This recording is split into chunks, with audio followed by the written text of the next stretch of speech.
Hello.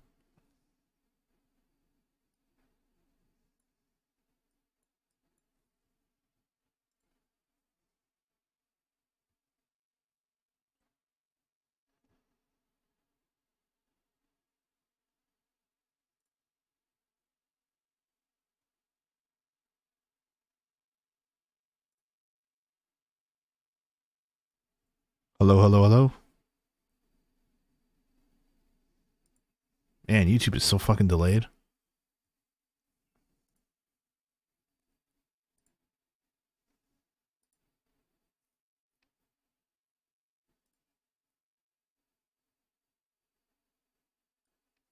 Hello, how are we doing? How are we doing? Hello, how are we doing?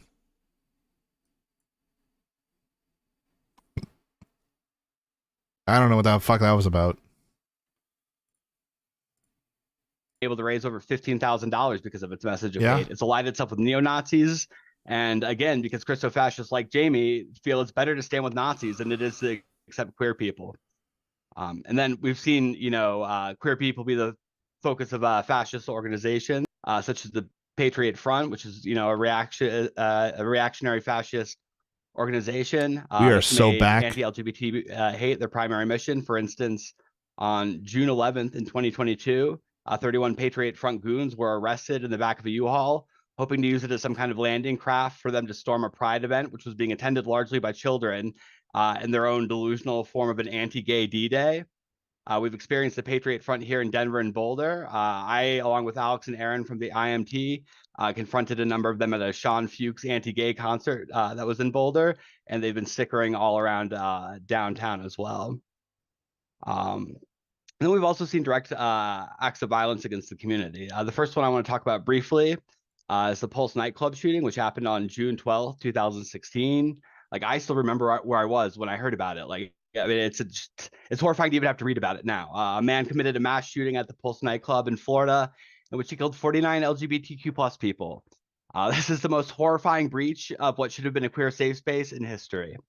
Keegan O'Brien, who is the author of the Understanding the Carnage article that we read, noted the Pulse nightclub shooting marked a distinct and qualitative turning point in the scale and intensity of violence against LGBTQ people. Keegan also points out that Colorado Springs, the shooting that occurred there, builds on this grotesque horror, signaling a growth of a violent, even more confident right. All queer spaces are at risk of these type of attacks as we face an emboldened reactionary right, and that brings me to the Club Q shooting. So as mentioned earlier, the rise of Trumpism, plus the unique social and cultural conditions of Colorado Springs, created, to quote Keegan again, the social context for the horror and carnage that unfolded in Colorado. These realities are interconnected. Colorado is the inevitable outcome of this hate-fueled political ecosystem and a harbinger of the proto-fascist terror yet to come. So I don't want to discuss the shooter beyond what I have to. And that is to say that the shooter, first I want to say that in terms of the shooter's gender, he claims to be a they, them after being arrested. However, his lawyers have not referred to him as such in court or in any legal documents. And Code Pink interviewed his friends who said that this is an attempt to troll and that the shooter was never non-binary in his life prior to arrest and would constantly use homophobic rhetoric and slurs. So I refuse to fall for what is clearly an Operation Pride Fall 4chan, op, which is to try to make him seem like a self-hating queer person. The shooter grew up in a right-wing troubled home. His grandfather is a California state was a California state assemblyman and a notorious MAGA reactionary. His parents both have struggled with substance abuse and poverty, leading them to lose custody of the shooter in his teen years, where he ended up living with his grandmother and was arrested for kidnapping her and making bomb threats while in a standoff with the police. But later charges were dropped, which a year later allowed him to purchase the gun that was used in the Club Q shooting. The shooter demonstrated right-wing reactionary beliefs, going so far as to run a neo-Nazi website, which had images like a rifle scope aiming at a pride parade. This set the stage for November 19th, 2022, where the shooter walked into Club Q and opened fire, killing Daniel David Aston, Kelly Loving, Ashley Paw, Derek Rump, and Raymond Green Vance, while wounding 24 others. The shooter was stopped by Richard Ferrero, a straight person who was an Iraq war vet, was at a queer bar for the first time to support his daughter and her friends. And a trans woman also helped stop him, and she was made famous for stomping on the shooter's face with her high heels. The horror of this event can't be overstated. It's had a chilling effect on queer people as we feel robbed of any safe space and any place we can come together and find community. Because such a safe space could quickly become a target. These terror attacks were meant to isolate and destroy the community. Lives were forever lost and altered because of this unjustifiable hate. That was not just allowed to fester, but encouraged to grow until it became all-consuming. So that brings me to part 3, which is the fight back. The first thing that needs to be acknowledged is that the police are not, cannot, and will never be a solution. While many white, middle-class, LGBT plus folk feel comfortable with the police and view them as allies, and this I'm looking at the Center and Parasol Patrol in our own orbit. This ignores BIPOC queer people who are targeted and harassed by police and often murdered. The police as an institution are reactionary, and police and corporations, for that matter, should not be a part of Pride in any capacity. We see this at events like the Queer Liberation March in New York City, which disavows any corporate pinkwashing and refuses to let law enforcement march, nor does it collaborate with the police in any capacity, instead using volunteer marshals, etc. The funding of Democrats, both by individuals and NGO groups such as the Human Rights Campaign, will only lead to minimal and performative action by politicians. The Democrats aren't our allies. They refuse to protect Roe when they had the opportunity, and they've failed marginalized communities at every turn. They're not a solution to oppression. We need a mass movement. We cannot put our hope in leaders who are often concerned with building social media brands or furthering their own personal agendas. We must reject corporate co-optation and middle-class careerism. We need to move away from accommodation and towards confrontation. This means moving towards community self-defense, tracking anti-queer social media that target our events and showing up to protect them from harassment, protesting anti-queer demonstrations, showing up at all these places that the bigots are making themselves known, like at school board meetings, and stomping up bigotry wherever it rears its head, not giving up, like what we've been doing at the Drip Cafe, showing up every month. We need to build working class solidarity, provide education that counters the false narratives of grooming, and we need community self-defense in the vein of the lesbian Avengers and the trans menace to stand up against social and state violence. Thank you.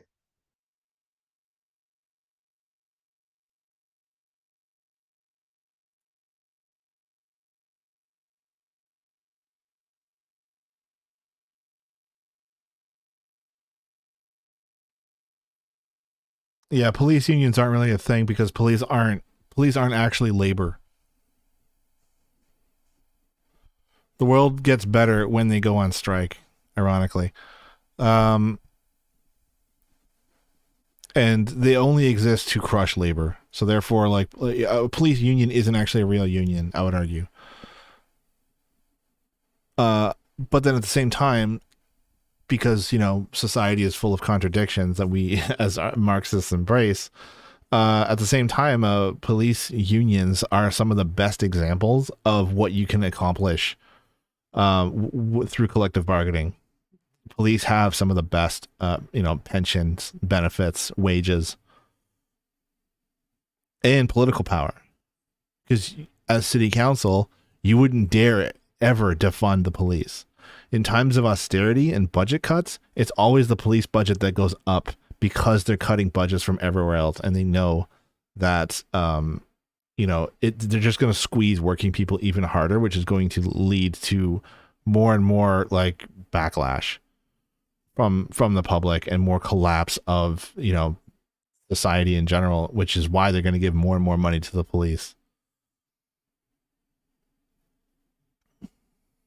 They have what they call unions, yeah. I believe around here in my hometown, it's called the association, the police association.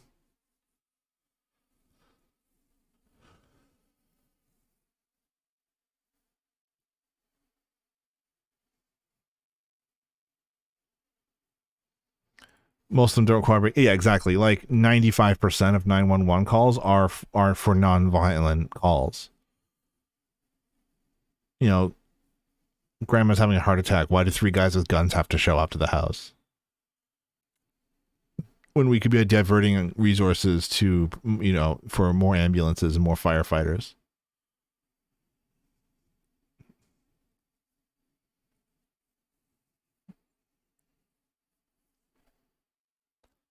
There's a car accident. There's a car accident on the highway. Why do guys with guns have to show up? Why can't a Ministry of Transportation come out and close the lane and deal with the wreckage? Arm the ambulances. Oh, well, maybe in Florida. There was I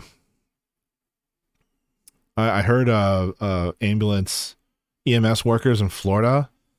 In some areas, they had to start wearing bulletproof vests because people were calling 911 to bring an ambulance in, and then they would start shooting at the EMS workers because they think there might be like drugs aboard.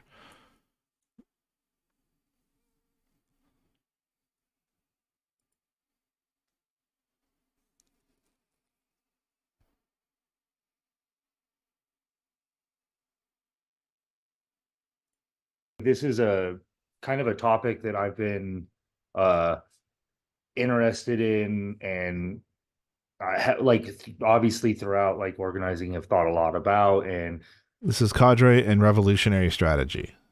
grapple with, didn't really understand for a little while, and like now it's obviously like understand it a lot better now.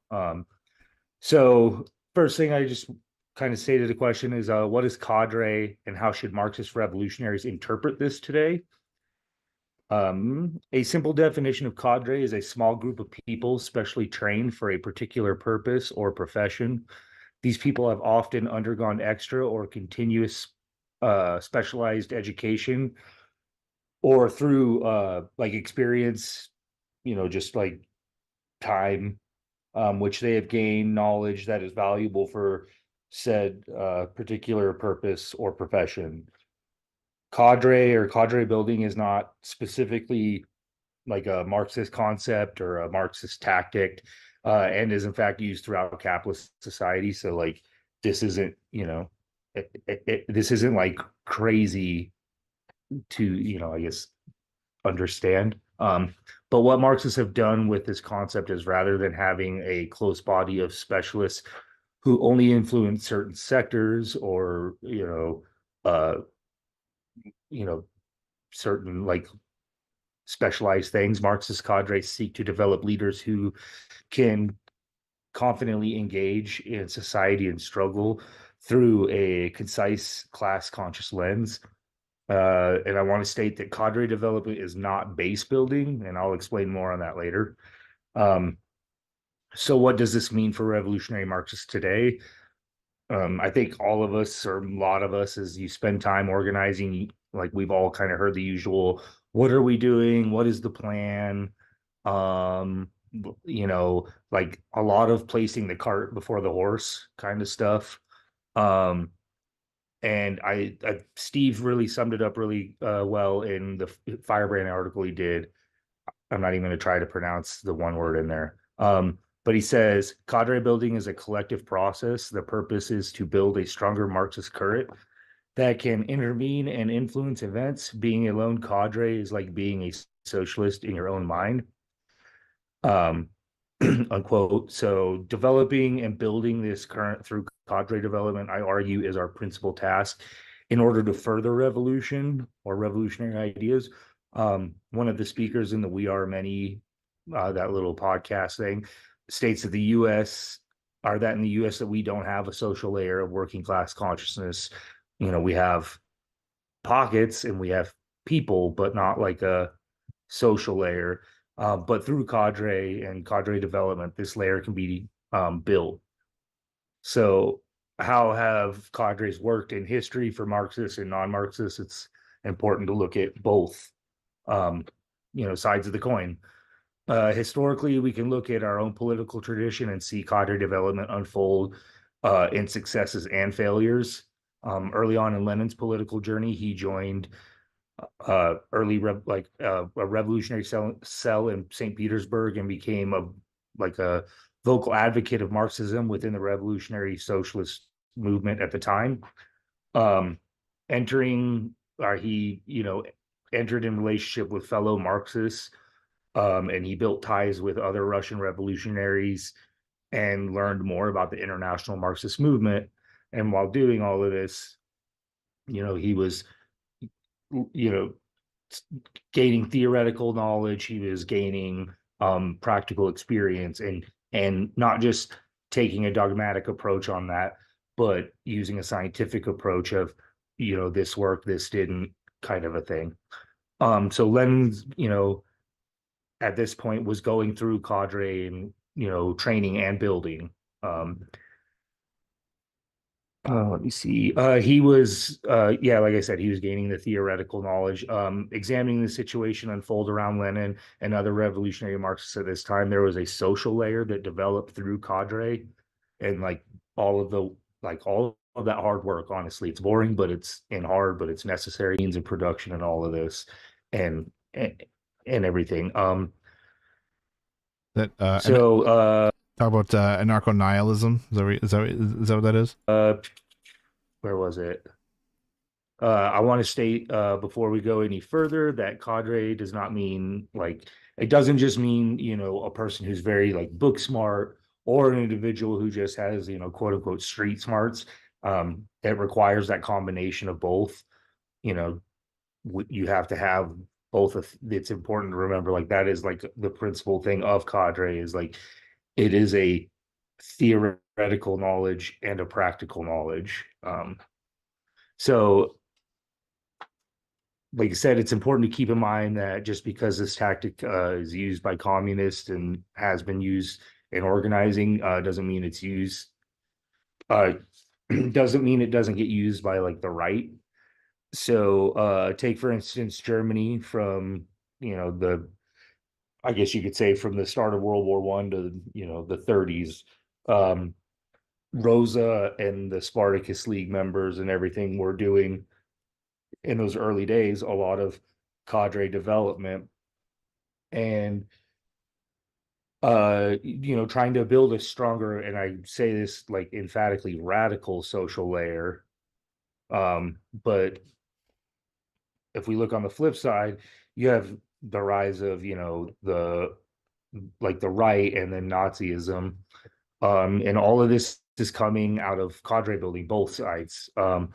And with all these successes and failures have in common is the initial building of cadre, who uh built these influences of influential people that could go out and like work with everyday people. So within Germany there were several different things.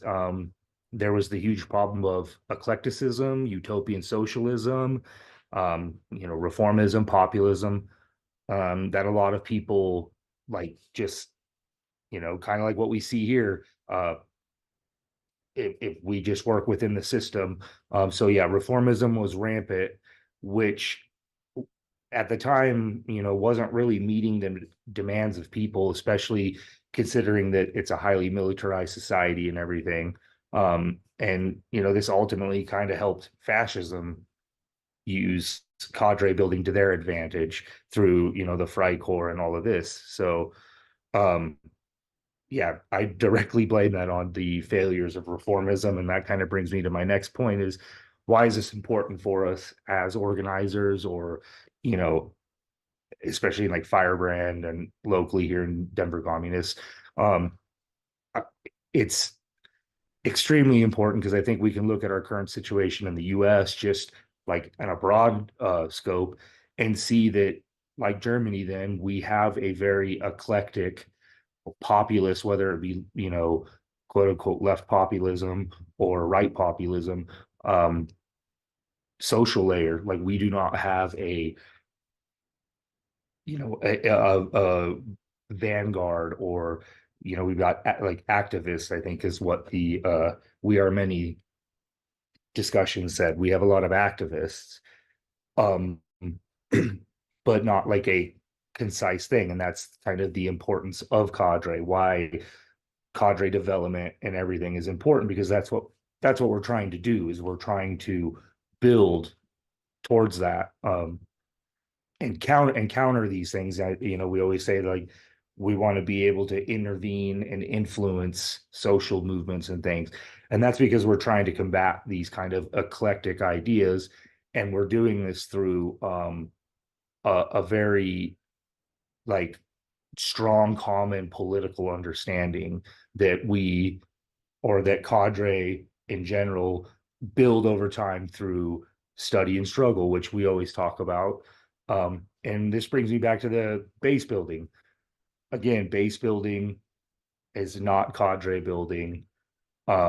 in that we are many, the Philly socialists, you know, brought up multi-tendency, and they started talking about all of these great programs, but the political education didn't come anywhere involved into it.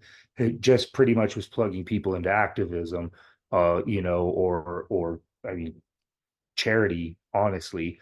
There was no real organization based on this, and that's because base building is kind of a populist idea, left populism, which again, through like like looking back at history, that populism, and that confusion of a social layer and the confusion of the working class through these, you know, weird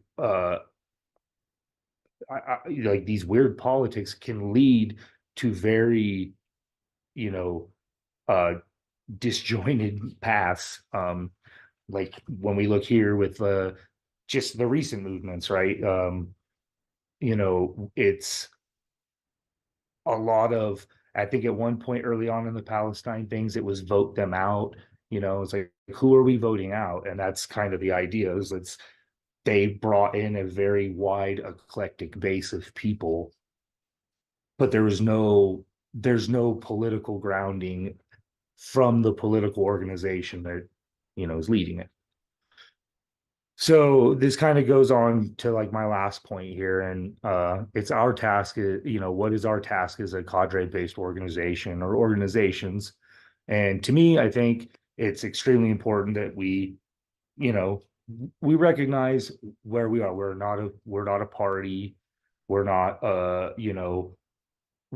not a vanguard. Like, we are a collective of people who are trying to influence and build these. So a propaganda based organization, we influence workers to our side by intervening in struggle, being on strike lines, supporting, and I think that we all, like, especially in Firebrand and DC, and I think this is very important in cadre building, is we believe in criticism, but unity and struggle.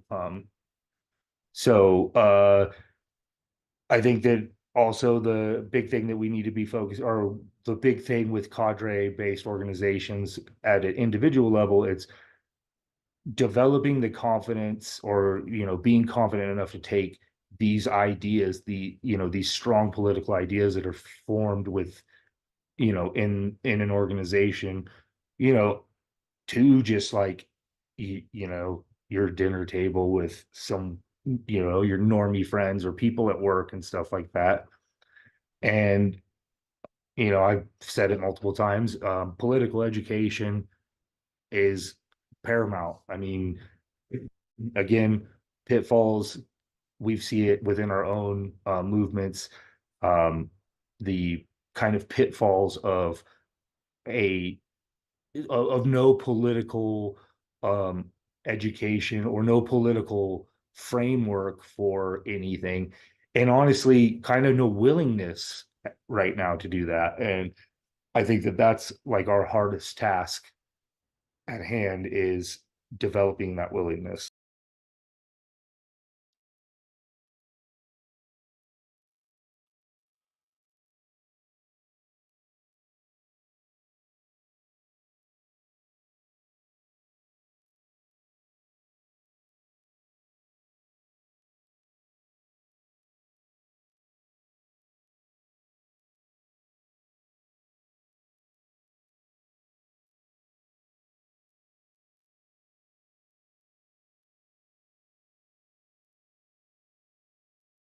Oh my god. Yo, Come and See is on fucking YouTube.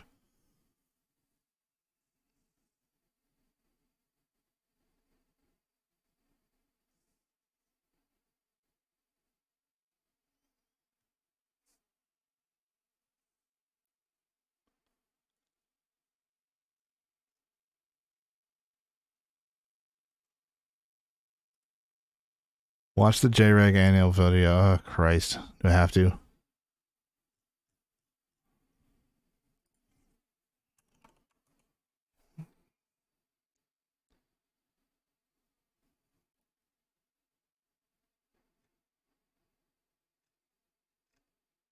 I've never even heard of this guy.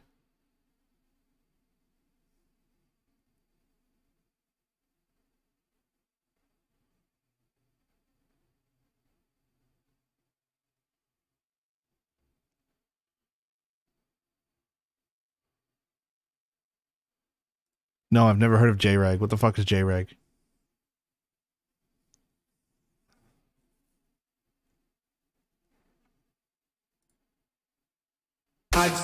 Oh, God. I'm already annoyed.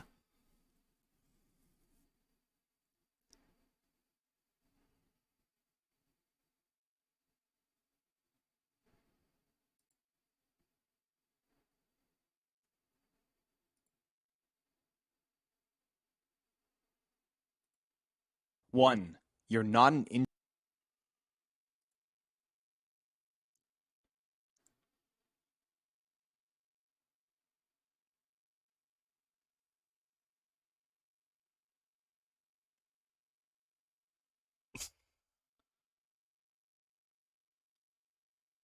P. Griffley went this long without hearing of this anti-communist arse. Okay, so he's anti-communist? Female archetype. Whenever I hear anyone unironically using the word female, I always picture a Ferengi.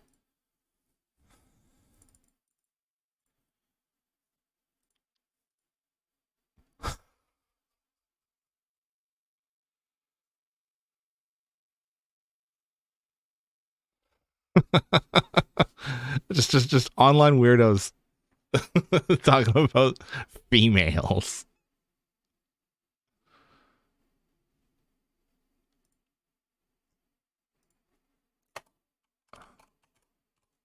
Oh God, is this gonna anger me? Hello, and welcome to Ideology Reviews, a new show where we numerically grade political ideologies in a desperate attempt to figure out which one will fill the hole in our hearts best. I'm your Dreg, and today we're going to be looking at anarcho-nihilism. Now, before I begin, I just want to say spill it out. None of what I'm about to talk about is an endorsement, necessarily, of the ideas. I'm simply presenting these ideas to you, and you can make your own judgments about them.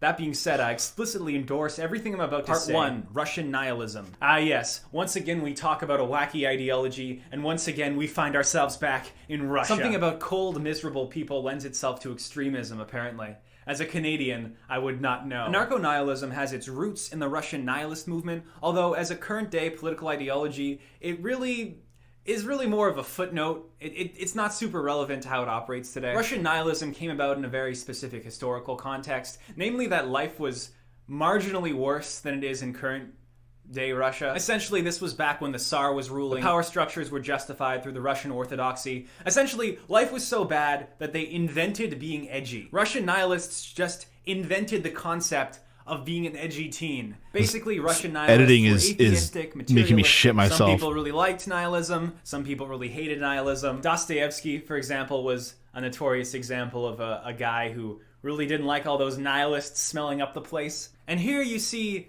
what could be described as a few seeds of anarcho-nihilism starting to sprout in Russia. They killed the Tsar. Well, okay, they were accused of killing the Tsar, or at least precipitating the Tsar's death. Although at a certain point, everyone just started calling everything bad that happened the fault of the nihilists. And then the state got a little crueler and cracked down on those nihilists, basically ending Russian nihilism right there. However, even though Russian nihilism ended there, anarcho-nihilism and nihilism as an ideology continued to spread. And now nihilism lives on in insurrectionary anarchist and individualist anarchist circles. Oh, also, fun fact, the Black Hand that killed the Archduke Franz Ferdinand of Austria was widely decried by the Austria-Hungarian press as nihilist.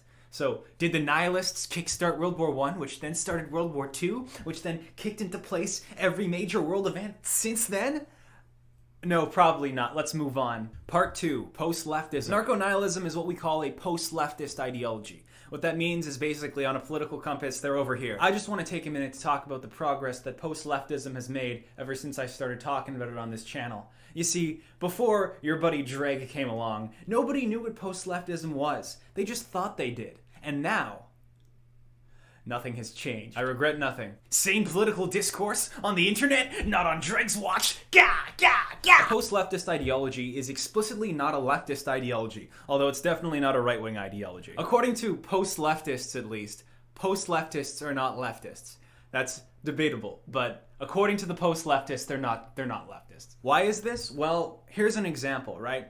An anarcho-nihilist differs from your typical leftist in the fact that a nihilist is actively rejecting ideas of state, family, hierarchy, which maybe a leftist might agree with, but then they also reject ideas like equality and human rights on a first principles basis. Leftist means of organizing, leftist groups, leftist visions of the future, all of that explicitly gets negated. Another way you could look at it is if leftist Oh, these people sound fun. just ate itself.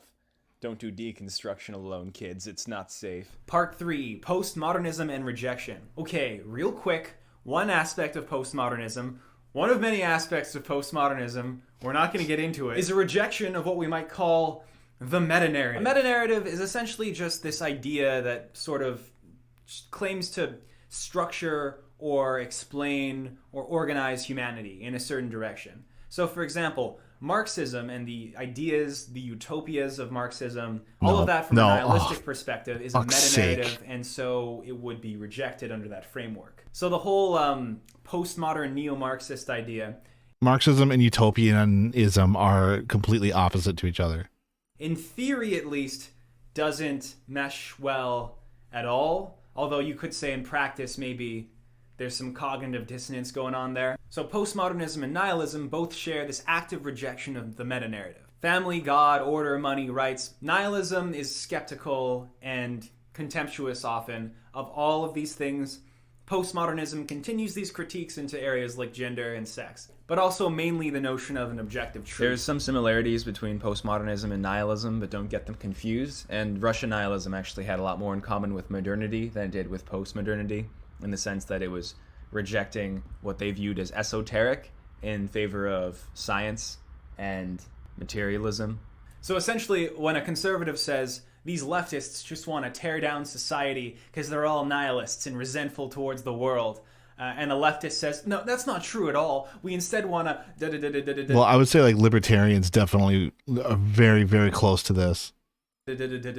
Text. The narco-nihilist is just like, yeah, somewhere at the end of time, there's a battle between Jordan Peterson and a narco-nihilist. You'll never make me believe in the metaphysical importance of God, Jordan. You're going down, bucko! Part 4, insurrection. An insurrection is an explicitly violent uprising against the state. Anarcho-nihilism is an ideology of explicit insurrection. Why are we talking about insurrection right now?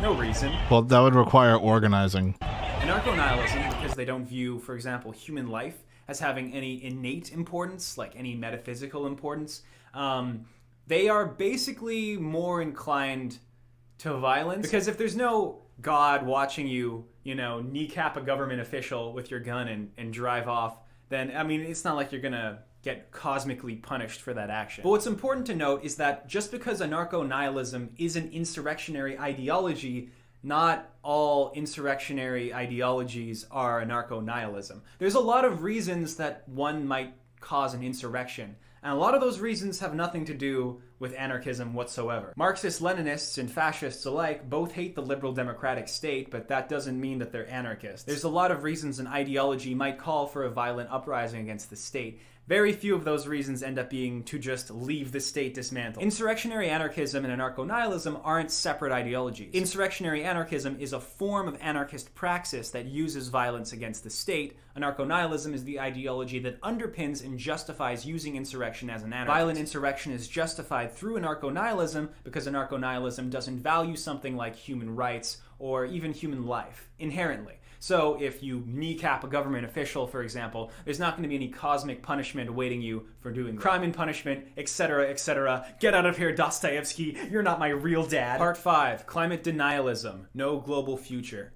Anarcho-nihilists don't have the prettiest view of the future. Nihilists, like a lot of post-left anarchists, don't subscribe to this idea of human progress. Whether it's anti-civ anarchists who view society as an abomination, ooga booga, or nihilists that outright reject the idea of human progress as a meta-narrative, post-leftists don't tend to like the way that human society is heading. You could even say that of extremist ideologies, they are the most society type of ideology out there. Desert, for example, is basically a critique of leftist ideas that say that we can do something about climate change. Basically, it says, no, we're fucked. And we're fucked real bad, too. And you trying to peddle this hope that if we all band together and work as a team, we'll be able to reverse it? We'll just make everything worse. Essentially, the anarcho-nihilist position on climate change is, yeah, it's real.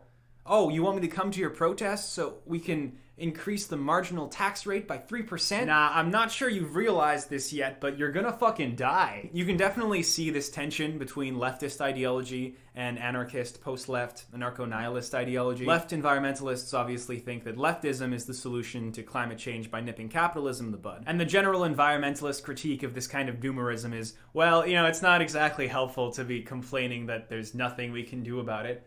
But the nihilists' response to that is basically, let's accept that there's nothing we can do about it, and then go from there. Here's a fun quote. So, nihilists being against meta-narratives are also against the idea of progress. And by being against progress, they're in a way kind of against time. Every attempt to block the global system, every movement, every revolt, every uprising should be seen as a vertical attempt to stop time. Yes, the anarcho-nihilist seeks to stop time.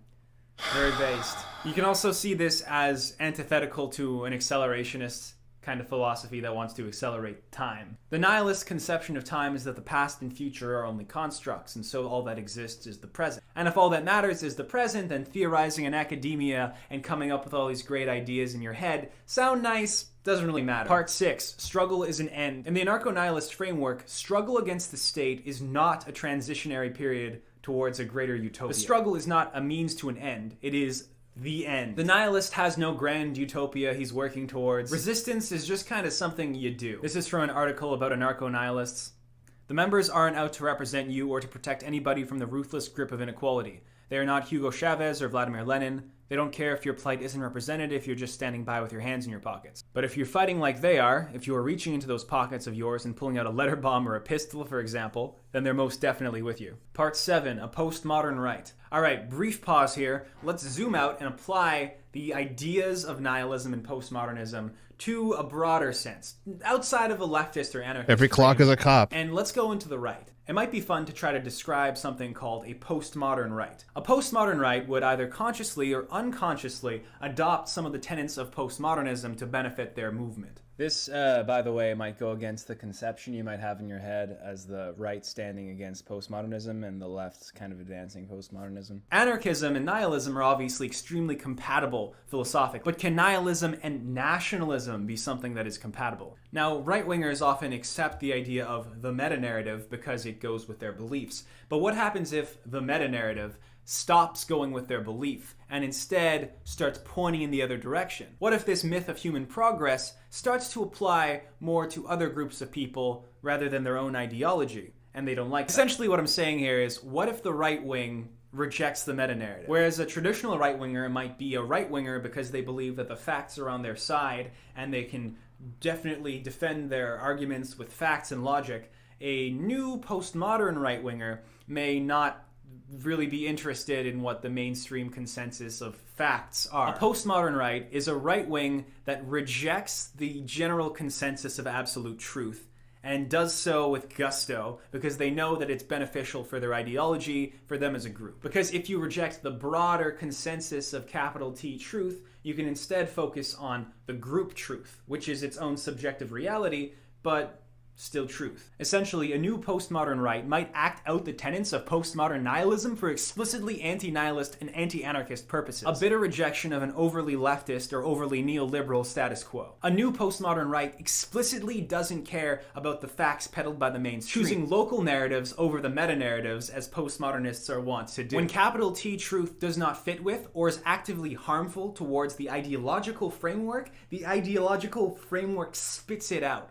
like a poison. So basically, the right wing can deterritorialize postmodernism and nihilism from the left, taking the ideas and removing them from their cultural origins.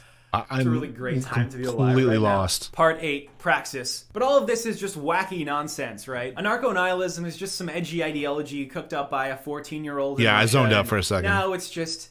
He lost me at the fucking time thing. Like, it explains this little number that's making the rounds right now. Abolish time. Let us be free from the boring drudgery of work and capitalism that time makes possible. Every clock is a cop. We call for the complete total abolition of time itself. We call for a free life unstructured by the inhuman rigidity of time and the police, prisons, and other methods of control it necessitates. No more dead time, only party time. Yeah, no more bedtime. Anarchists out here, fighting against the real issues.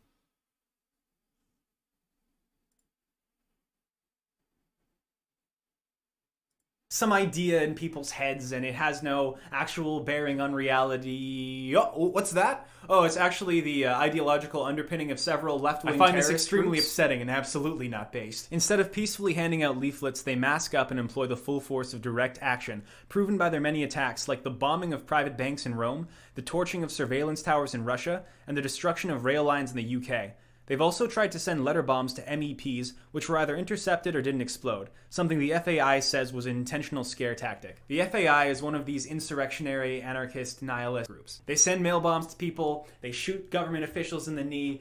It's terrible. I disavow. The FAI isn't the only insurrectionary, anarchist, nihilist group in the world. What are they hoping to It accomplish? is one of the more well-known ones, and they're still active today. In September 2020, they sent multiple mail bombs across Italy, which is really too bad. And I decry in the strongest possible terms. Conclusion. It's time we grade anarcho-nihilism on how extreme the ideology is. Now, because this is an anti-centrist channel, we're going to be removing all numbers between 1 and 10. Because we don't give middling opinions around here. Fun fact, if you want to know if something is actually against the status quo, Funniest thing he said or it's yet. just posturing to be, check if they're on terrorist watch lists. If they're on terrorist watch lists, probably a safe bet that they're against the status quo. With that in mind, anarcho-nihilism is an easy 10. Will anarcho-nihilism fill the hole in your heart? No, but it might help you understand that nothing will fill that hole in your heart. Nobody understands me for the last time. Dad, get out of my room. And final question, will anarcho-nihilism get you laid? The answer is yes, but only from somebody who is currently wanted by the FBI or someone who is pretending to be someone who's interested in you but actually works for the FBI. That or somebody who works at Hot Topic. Let me know other ideologies you would like to see me cover. I'd like to thank one of my patrons, Anarcho Delusian, for sending me a reading list about anarcho-nihilism. If you like this format and want to see more of it, let me know in the comments.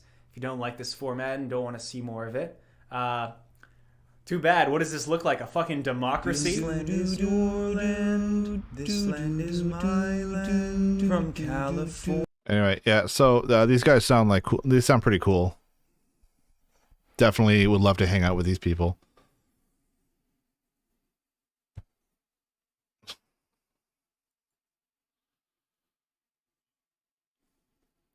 Hey, we got our first YouTube comment. What am I walking into? I just got forced to watch some weird video about anarcho-nihilists, which I have no time for, which incidentally is what they want to abolish, is time, apparently. Oh, fuck, man. That was exhausting, and that was really crazy. Yeah, that's definitely something I've got no time for. Not interested. Honestly, my brutally honest opinion is anyone who goes by calling themselves a anarcho-nihilist should probably just get a job.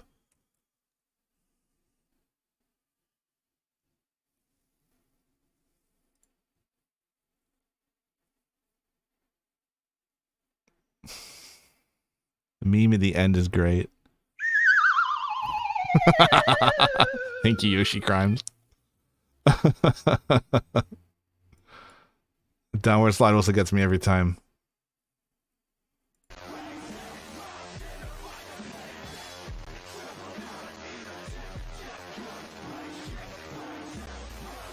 Anyway, we watched what was the Battle of Seattle documentary? I watched that not too long ago. What was that called? Do you know the one I mean?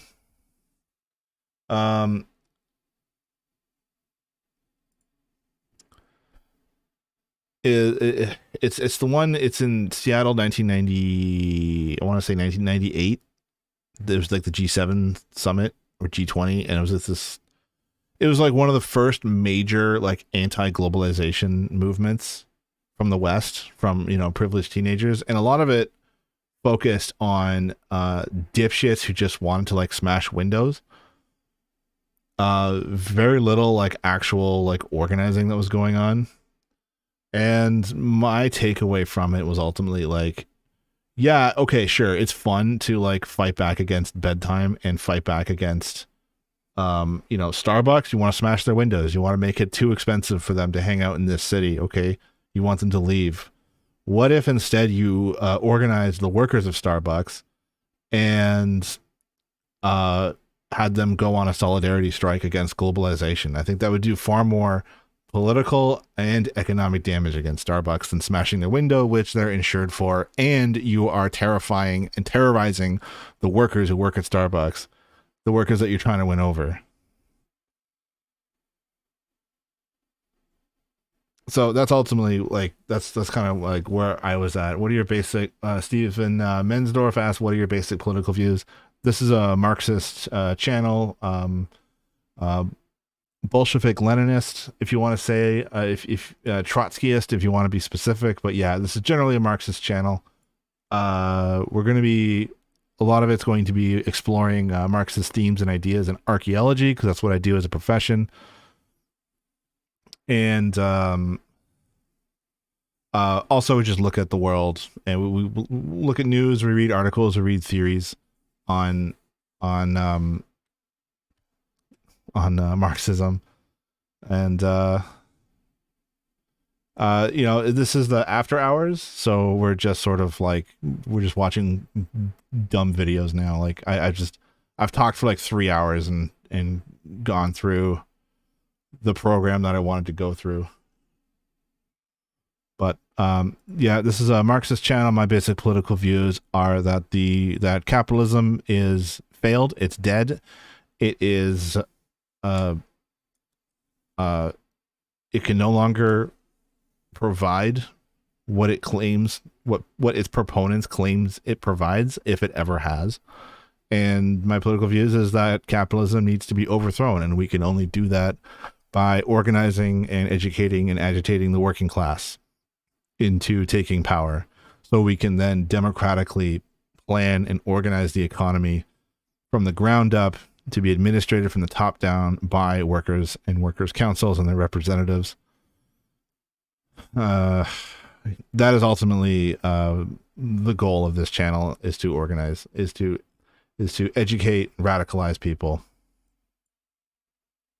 Or if you're already radicalized, to get involved in a Marxist organization. If you want to learn more about Marxist theory and you're interested in learning more, please reach out. I am part of a group that runs reading groups regularly, probably almost one a day at this point. There's always something going on. I run a reading group on China and the China of the 20th century. It's a fascinating arc. And right now we're making, oh god, this is 35 fucking minutes, man.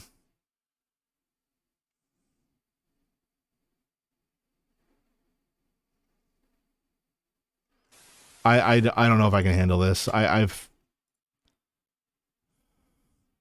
You're looking for a leftist reading group for so long. We operate out of Canada, and we're coast to coast in Canada. If you're in Canada, that would be super helpful. If you're interested in learning Marxism, do reach out.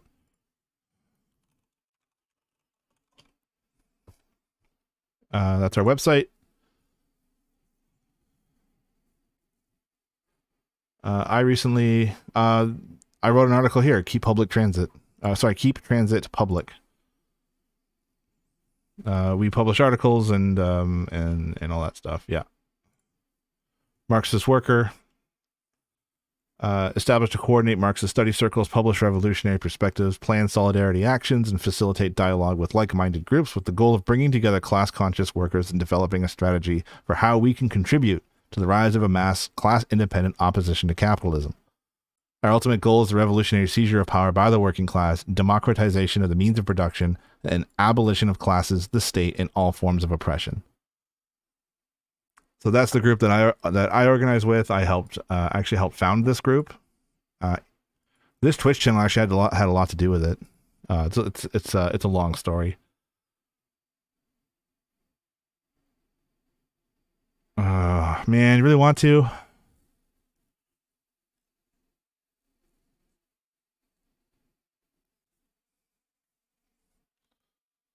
Okay, guy on YouTube is like, okay, based on that very basic overview, we probably don't agree much on at all. It's important to look into opposition views. I would imagine I would be seen as a radical just on the opposite end of the spectrum as you. Maybe you might agree more than what you think, depending on what exactly you believe and what you know about Marxism. That's a good point, Awesome. Yeah, I would agree with that. You'd be surprised what people end up agreeing with. Without mentioning Marxism, socialism, communism, you just talk about, like, you know, how hard life is and what's wrong with the world, and you'd be surprised. You can get most people, I think 90% of the way there. It's important to look into opposition views. My opposition, I don't know, maybe it's a little too much. I don't take any conservative arguments against Marxism super seriously. And since anarchism appears to be very popular, I would take their criticisms seriously. Let's see this video. Oh, fuck. Led to our slaughter. It is all around us. The world in which we exist is a protracted death, a sort of economically sustained make me suffer for this, in which hearts are permitted to beat only to the extent that they can facilitate the upward stream of capital. The plague of domestication has reached into every wild space, and the lines of colonization have crossed us more times than we can count. We roam the desolate architecture of our slaughterhouses, the prison of civilization we live in, like ghosts who feel but cannot quite understand the vapidity of our existence. Oh, that sounds way more fun. Thinking about this text in Toronto, where my 93-year-old grandmother. That's what we should be watching, is the PragerU thing. Of a high-rise apartment overlooking Highway 401. Standing at the floor-to-ceiling windows in her kitchen, the horizon is swallowed by 12 lanes of concrete and an endless river of traffic. It's Toronto. Equal parts terrifying and hypnotic. How many gruesome stories are written into this one landscape? The concrete road tells the story of the colonization of Turtle Island. The commuter traffic tells the story of mass domestication under the rhythms of capitalism. The billowing smog tells a story of a future that is almost too frightening to believe. Drinking tea quietly, my grandmother is clearly unfazed by this ominous procession. It is the world she now knows and accepts. In a previous chapter of her life, she confronted and survived a very different infrastructure. Educate you? Sure. Yeah, follow the channel and stick around. You see some interesting stuff. Defined nearly a year of her life. Her experiences of the Nazi Holocaust sit close with me as I look out over this glowing ribbon of death and wrestle with the ideas of nihilism. To what extent do I remain attached to this society that I despise? What would it mean to sever those attachments? If this were Nazi Germany expanding out before me, how would I live my life? What does it mean to resist against such a catastrophically extensive and overwhelming system?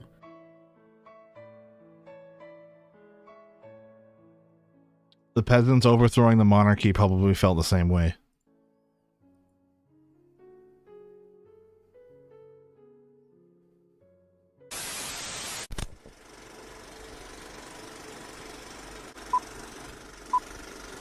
You know, the divine right of kings was unchallenged for centuries. It seemed just as ingrained then as capitalism is now.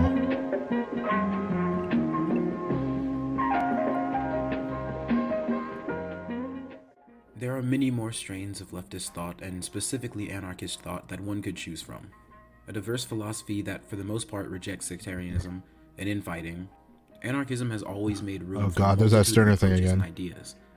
As a close friend and comrade explained to me, many view these different strains not as separate ideologies, but as a philosophical toolbox where different frameworks and perspectives have differing values at different times. If I was forced at gunpoint to pick a side, I'd probably go to the left. And don't necessarily contradict each other. The particular strain we discussed today, anarchist nihilism, usually shares this view, but nihilists of the anarchist variety can be a very diverse bunch and don't always share this attitude. Regardless of such, I find it important to discuss. I first encountered anarchist nihilism as a framework in 2021, and I found myself perplexed, fascinated, inspired by, and brought to tears by this web of ideologies. Anarcho-nihilists are a diverse group of people. Being anarchists and rejecting dogmatism for the most part, there's no one way to be an anarcho-nihilist and no inherent character to it other than the nihilism itself. While some nihilist groups like the currently active CCF or Conspiracy Cells of Fire are considered active terrorist groups, others are no more than local mutual aid groups distributing vegan food to homeless people or participating in local ecological struggles.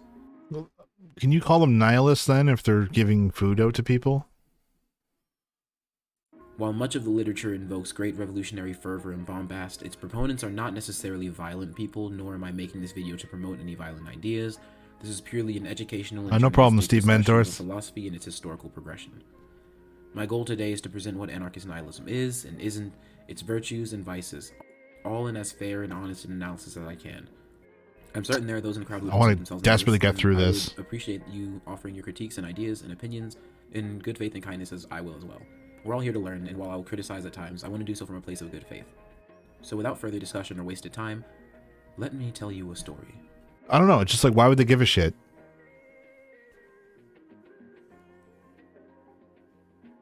German philosopher Friedrich Nietzsche is probably the most widely known person to discuss nihilism of all time, and to many is known as the founder of nihilism, and while that's not entirely untrue, nihilism does precede him.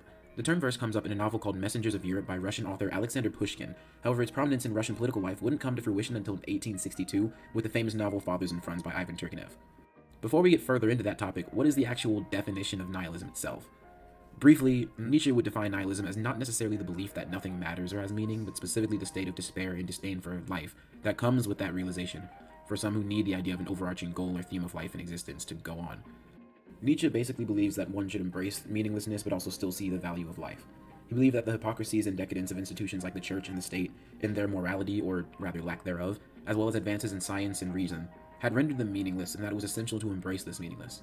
Hence the line, God is dead and we have killed him, or whatever. Understanding nihilism as life-denying in this first sense allows us to recognize one of Nietzsche's most striking insights. If life denial involves the negative judgment of this life and the world as they actually are, then even beliefs and values that we typically understand as bestowing meaning and value upon life can function as covertly nihilistic. Let us return to the individual who believes that life is worth living only if there is some higher purpose to it, in which all human beings participate. For such an individual, it is not only nihilistic to disavow her belief in a higher purpose, it is also nihilistic for her to believe in a higher purpose. After all, Nietzsche argues that if we think life is worth living only if there is a higher purpose. See, the way I see it is like my organizing is revolved around eliminating poverty in the first place, not putting band-aids on it. Like, I just don't understand. I don't see the connection between nihilism and feeding people when Dreg just said, like, it's all about just accepting that we're all going to die and the world. And so why not just be violent and uncontrollable? Like, who cares? Ultimately, who cares? So, like, I don't know. I just don't think you can call yourself a nihilist and actually get meaning out of feeding people. Like, so far, I've yet to be impressed by anything I've read. In which we participate, and it turns out that there is no higher purpose in which we participate, something that Nietzsche insists we must accept, then one's belief in a higher purpose is life-denying because it implicitly devalues life as it actually is, that is, as devoid of higher purpose. In other words, given that there are no higher purposes, belief in a higher purpose as that which is required to make life worth living covertly devalues life. It indicates that life, as it actually is not worth living. Getting back to Turgenev's book and the Russian nihilist movement, Fathers and Sons features a provocative nihilist character named Bazarov. It was this character's attitude and Byronic appeal that in part made nihilism explode into a subcultural, punk intellectual scene. The nihilists of the Russian nihilist movement, as this came to be called from 1855 to 1866 roughly, became known for being sort of hippies, sort of punks, and sort of nerds, with men having distinctive long, unkempt facial hair, rough oversized coats, dark clothes, and blue-tinted glasses, women having a similarly rough style of dress and behavior wearing large dresses and shawls, the same hats and glasses, and having short hair. They rejected traditional social norms and were seen as crass. Their style and attitude were made in part to imitate Bazarov, the quintessential nihilist character. This movement started as just a countercultural movement, but as repression against them from the Tsar's government grew, what many early nihilists referred to as a purely negative strain of socialism began to take root. The movement at this point was essentially a countercultural fandom, though it did have explicitly political motivations. The origins of nihilism are deeply tied with socialism, and many of the first nihilists considered themselves socialists, although this isn't always the case. They believed that until the system of the Tsars was totally and utterly destroyed, no utopian vision of the future could possibly take root, without the bones of the present worming their way in. The phrase purely negative strain of socialism refers to the destructive instinct of the Russian nihilist being rooted in a desire to create. To quote Bakunin, The urge for destruction is also a creative urge. The ordinary answer to these questions is simple enough. They are common assassins, and what they aim at is the senseless destruction of all existing social or political forms of life. The abolition of religion, morality, family life, property, as well as every kind of political organization. This definition of nihilism, however, is as absurd as it is unjust. In truth, nihilism is nothing else than Russian socialism, and as such it stands ahead of all other parties. It is the natural leader of the present revolution and will retain its place until the least part of its claims have been realized. Russian socialism, it is true, is destructive in its tendencies, fierce and unrelenting in its hate for all it strives to destroy. But before judging and condemning Russian socialists, public opinion would do well to solve the question against what their attacks are directed and in the name of what principles. What Russian socialism wants to destroy. Hey, Steven, thanks for the follow. Russian Tsardom, the chronic cancer on Russia's body politic. While some nihilists championed the self and selfishness, some were more socially minded and formed communes, but all shared distinctly countercultural attitudes. They also formed sharp criticisms of the liberal reformers that had dominated the previous generations of Russian politics. Man, I gotta fix that fucking much ridicule that would slowly turn to derision and repression, as they themselves in alert response, box there shifted from harmless local punks to activists and at times terrorists committed to direct action, propaganda of the deed, and the total annihilation of Tsarist Russia and her physical and ideological structures. Russian nihilism can be dissected, perhaps unnaturally, into two periods. The foundational period, 1860 to 1869, where the countercultural aspects of nihilism scandalized Russia, where even the smallest of indiscretions resulted in nihilists being sent to Siberia or imprisoned for lengthy amounts of time, and where the philosophy of nihilism was formed. The other period would be the revolutionary period of nihilism, between 1870 and 1881, when the pamphlet The Catechism of a Revolutionist inspired the movement in waiting into a movement with teeth, with dozens of actions against the Russian state. The revolutionary period ends, of course, with the assassination of Tsar Alexander II on March 13, 1881, by a series of bombs, and the consequential crushing of the nihilist movement. Catechism of a Revolutionist, published in 1869 by author Sergei Nietzschev, sparked the revolutionary period of Russian nihilism. Over the course of the next decade, nihilists would do everything from move to the countryside to become teachers, to become devoted terrorists, bank robbers, extortionists against the rich, assassins and saboteurs against the state, engage in communalist living and individualist expropriation. Nihilists did all of these things, and more. The movement would end with a period of brutal repression culminating in the successful plot to kill the Tsar, Alexander II, carried out by the nihilist organization People's Will. On March 1, 1881, a group of 5 attackers attacked his caravan, blowing his legs off with a bomb, and killing one of their own in the explosion. 5 of the plotters were subsequently hanged. It's a fascinating story, and I always am down to see emperors get murdered, but I've brushed over some details. I can happily link sources below for people wanting more videos reading on this particular subject.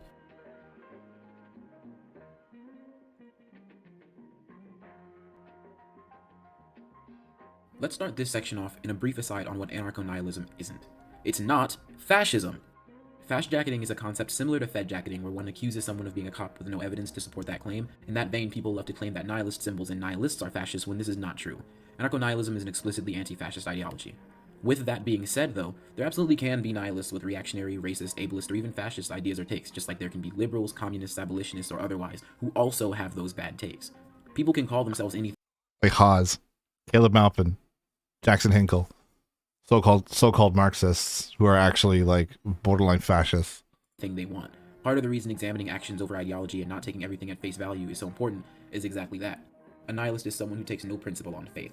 And I would extend that saying to a nihilist is someone who takes no principle. MAGA communists. It's embarrassing. These people should be embarrassed. Symbols like the Chaos Star are frequently used by nihilists, and I cannot stress enough that this is not a fascist symbol. I thought it was a Chaos butthole. Star. It's a symbol appropriated by anarchists from Michael Moorcock in his science fiction novella Eternal Champion. It's also commonly used in D&D and in other tabletop role-playing games.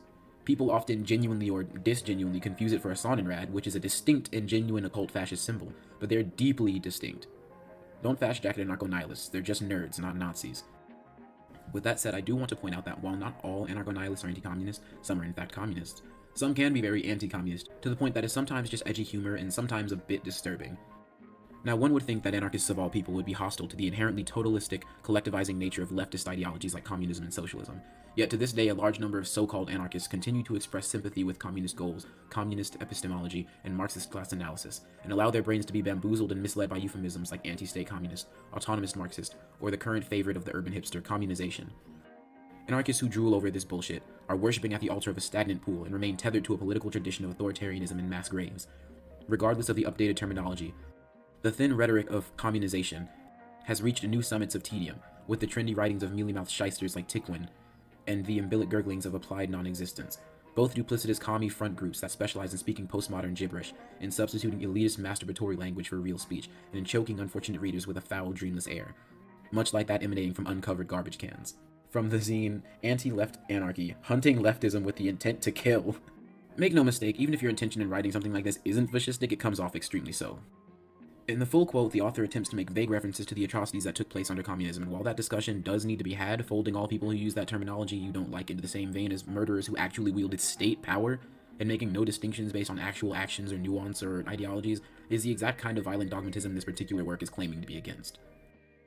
Besides the anti-communism, which I find deeply frustrating, this is also anti-anarchist. It's not even anarchist in praxis.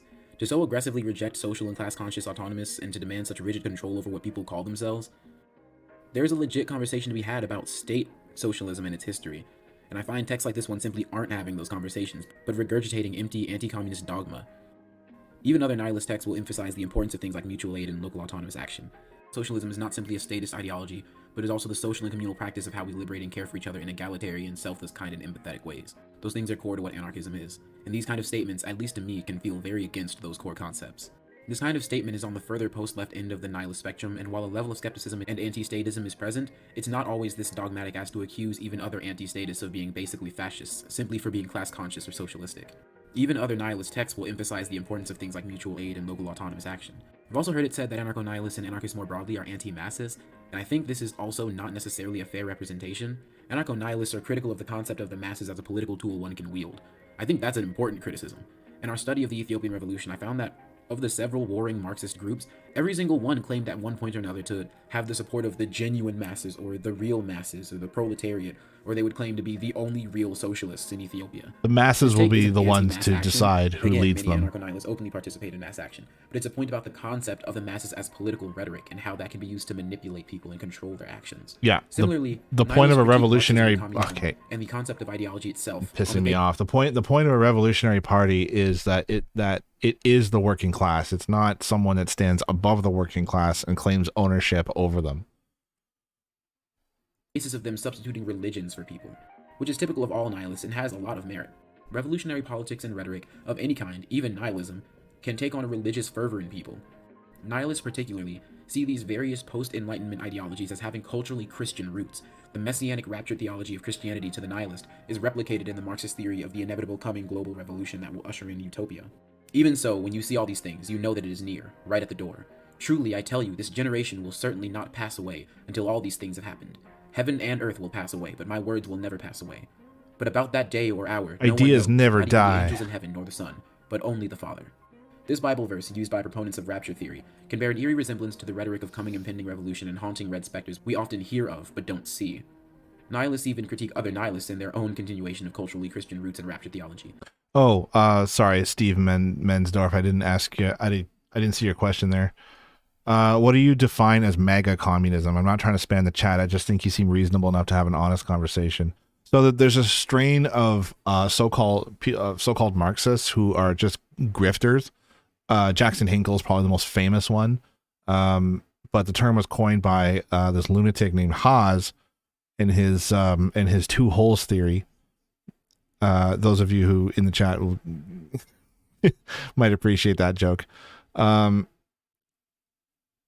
came up with the idea of MAGA communism as like a meme, and then he just sort of it just sort of took off as a made up bullshit thing of basically what it is that he's doing what's called tailism, is where you organize around basically where the working class is at, regardless of whether or not like anything they do is helpful. So in this case, they go where they think the masses are, which they see as the Republican Party, and so they're tailing the most reactionary right-wing elements of the Republican Party and basically lying about communism and why it's compatible with all these right-wing ideas. So I don't take them seriously. They're absolute clowns and grifters and liars and morons. Like I cannot describe how much contempt I have for these people. But they claim to be Marxists, and so it's something that like other Marxists like myself have to contend with from time to time. They are to be dismissed. They can be ignored. They're not serious. And they also have absolutely no political influence.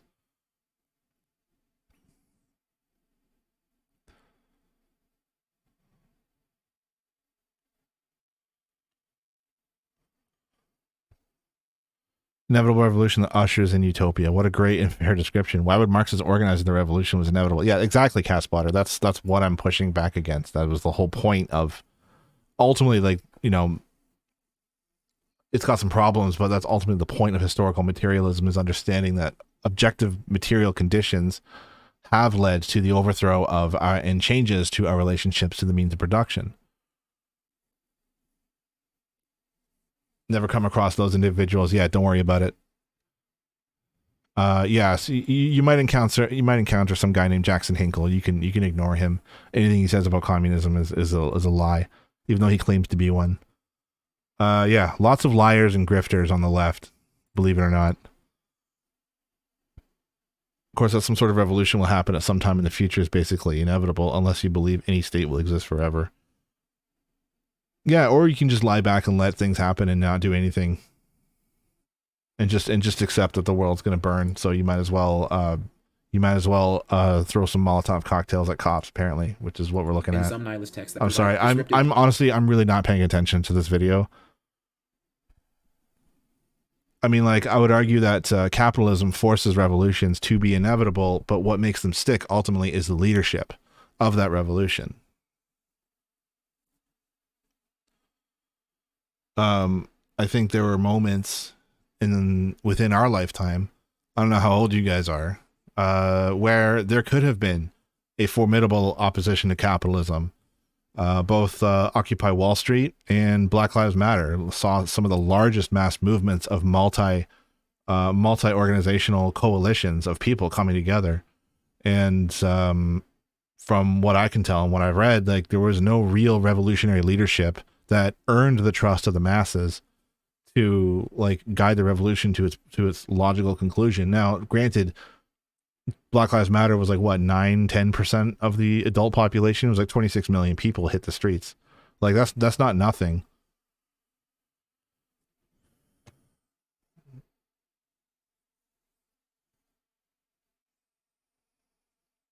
Sounds like I'd hate those dudes as much as you. I don't know, maybe. They're very anti-LGBTQ as well, which is annoying. We're on track for +5. I have not heard of +5. That's fucking nuts. Even if we stop burning anything today.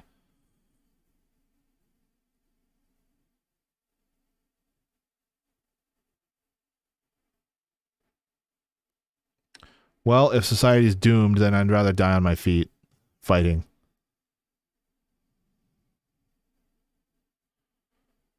That's what I'm saying, Caspotter. Like, I'm just saying, like, the conditions weren't quite there yet, but, like, can you imagine if, I don't know, Occupy Wall Street, what if they formed, what if Occupy Wall Street had formed a genuine workers' political party with the union movement in tow, right? They could have gotten Bernie elected on an independent class, like, on an independent working class ticket by the time 2016 rolls around, you know? You know, that sort of thing. Like what could have been, whatever. It's, you know, what can we do?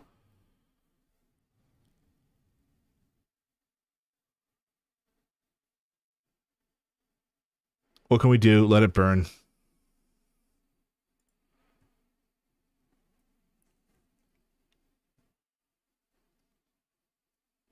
Yeah, 420 pp. Nice. That's the internet number.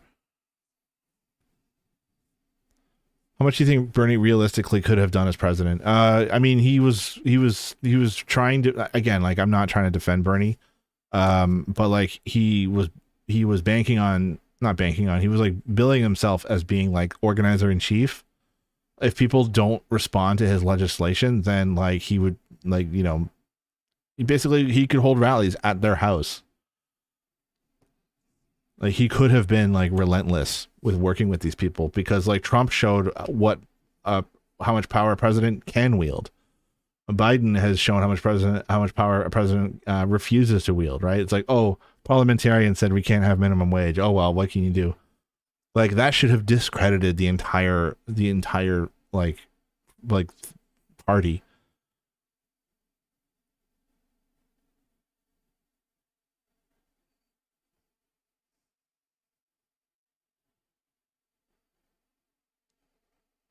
As far as I know, it's the hottest it's been in like 100,000 years.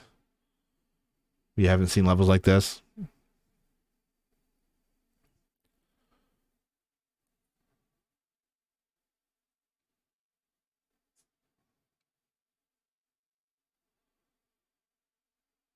You have to rely on the people to pressure your own government. Yeah, exactly. And that's why we needed people's movement. That's why we need to organize the masses and educate and agitate. Because yeah, one guy cannot do it, especially in a fucking garbage ass genocidal capitalist party like the Democrats.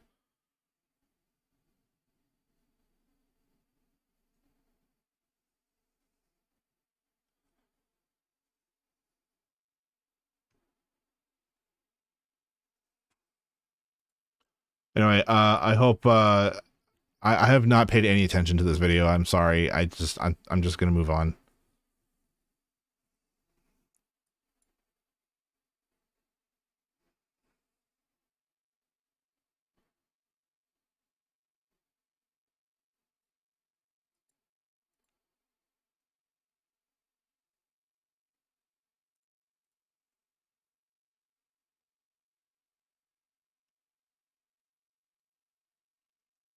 Here's the thing: Tyranny of the Rainbow Guard. You guys heard of this? The Rainbow Guard. I'm moving on. We're done talking about fucking irrelevant movements that don't do anything.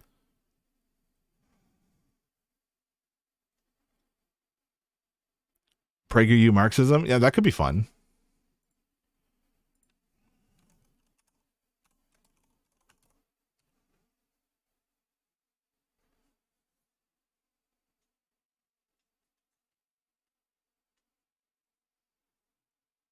Where's that bunny?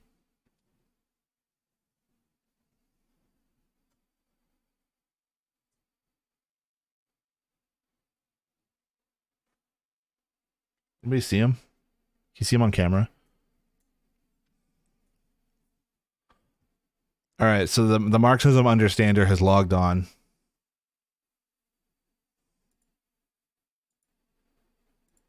And I'm not talking about the anarchists, am I right? I'm joking. So here's from the complete opposite end of the spectrum. Oh God, I wish I had some Why beer. does anyone still care about Marxism? Karl Marx has been Oh man, that'd be such a great sound drop for the channel. dead for well over a century. Everywhere Marxism has been tried, it has left death and destruction in its wake. In fact, nothing in the last 1,000 years comes close to the amount of tyranny, terror, and mass murder brought about by Marxist regimes. Like what? Can you name a Marxist regime? Also, I mean, okay, let's accept.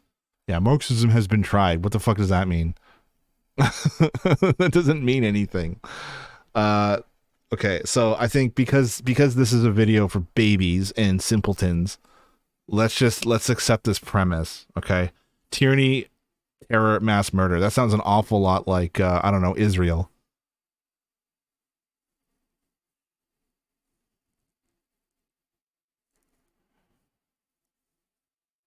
They act like Marxism is an exact description of how society has to work. Yeah, no, exactly. Marxism is a tool to understand how society works as it is.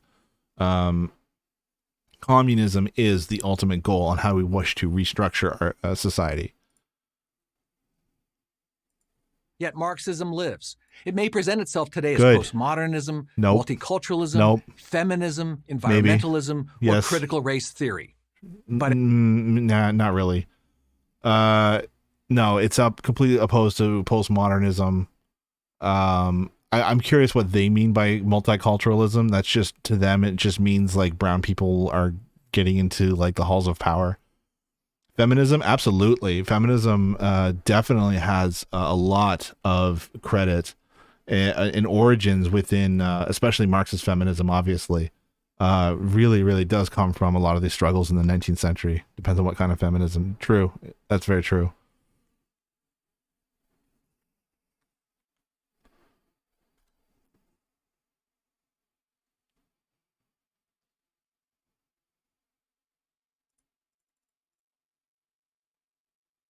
You just clicked off the video where the Real Green Movement finds participants. I'm sorry. I don't care. If it's not after the seeds of power and wielding that power, then I'm sorry, it's going to fail, and it's not worth my time. But it's still Marxism. So there must be good reasons why it has endured, even flourished in the face of unremitting failure. Yeah, I don't know. Have you paid rent lately? Say what you will about Marx the economist. He was a master psychologist. No, he wasn't. He recognized that there are many people in every society who are motivated by envy and resentment. Can you cite where he wrote this? Marx speaks directly to them. He tells them that their responsibility for the misery in their lives belongs to the capitalist system. True. If we can just get rid of that, he promises, we can eliminate poverty, inequality, exploitation, class conflict, war, and alienation. Okay, so they're going to point out probably soon that capitalism has lifted more people out of poverty than any other system, to which I would say every mode of production over the last one has lifted people out of poverty. And if you really, really want to get into those numbers, most of those numbers comes from China in the mid 20th century, when they instituted a nationalized planned economy and they lifted hundreds of millions of people out of poverty. That being said, it is my position that China is a capitalist, imperialist country with absolutely zero ties to socialism. But then again, that even that is too nuanced for walnut brains like Prager and his audience.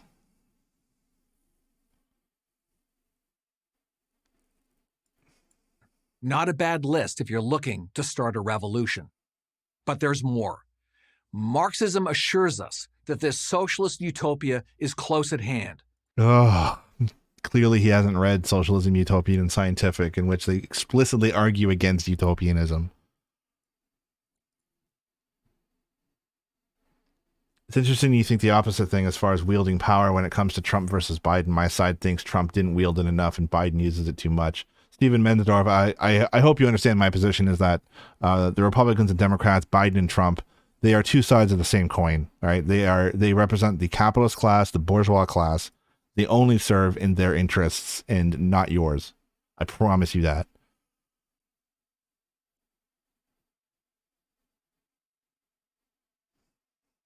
Available to all, not in some distant future or in the next life, but here and now. All we have to do is overcome one little obstacle. Also, he never said this would happen overnight. Like, in fact, I think in Critique of the Gotha program, they said this could potentially take like decades, if not centuries, to get to full-blown communism.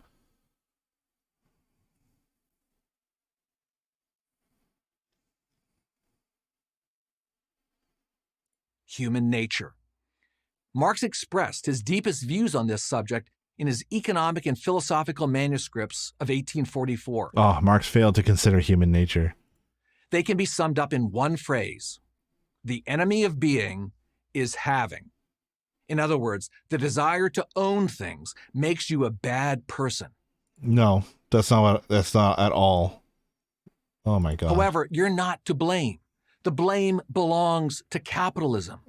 The most common interpretation of Marx's philosophy suggests that he opposed capitalism because it creates an unjust world of inequality, exploitation, and class conflict. Marxism, according to this view, is all about equalizing income and social status. No, it's not. This is true, but it doesn't go far enough. Marx saw the accumulation of material wealth. Oh, fuck's sake. Okay. Do I need to bring up my notes for a Critique of the Gotha program?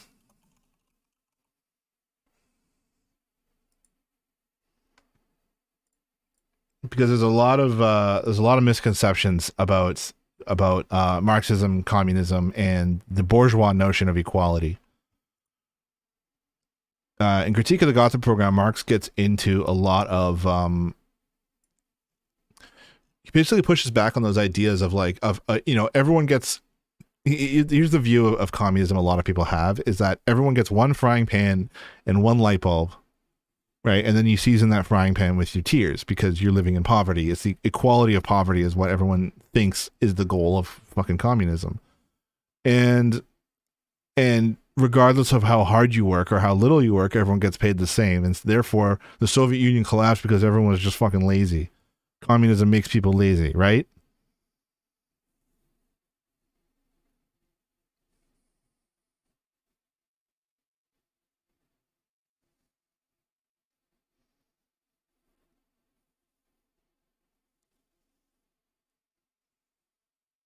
Sorry, I'm just trying to find my notes here.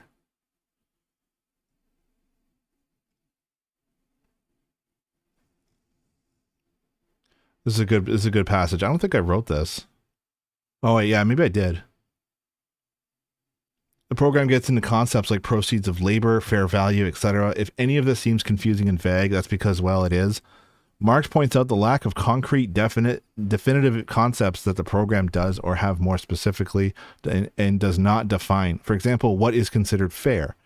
How many capitalist simps come into this chat and argue that capitalism itself is fair? All you got to do is work hard, bro. Right? How many reformists make the call, make the rich pay their fair share, when bourgeois economists will argue that the rich already pay the most taxes out of everybody? Because it's unspecified and undefined, fair is also based on a moralistic concept, not a materialist one. As communists, we fight for a democratically planned economy, not out of fairness, but out of necessity, to quell the inequalities that inevitably arise from the anarchy of the free market. I know you'll take exception to that phrasing, but it's what I like to use. In addition, a fair distribution of goods calls to mind many of the reformist ideas about production and distribution today. Mountains of food, lakes of milk, and millions of homes sit empty while millions of everyday working class Americans go hungry and homeless every year. It's not a problem of production, it's a problem of distribution. Okay, let's build more trains then. The program implies that a more equitable distribution, even in the best possible world under capitalism, can achieve what working class ownership over the means of production can also achieve, just without the revolution part. This is patently false, as we know, and so long as the commanding heights of the economy are in private hands, profits above all else will dictate where goods are distributed and ultimately who gets to starve and who gets to sleep on the streets. You can't change what you don't control, and you can't control what you don't own. Oh, fuck. It's wrong too, but I really wanted to finish that sentence. It's one of the strongest sentences. You can't change what you don't control, and you can't control what you don't own.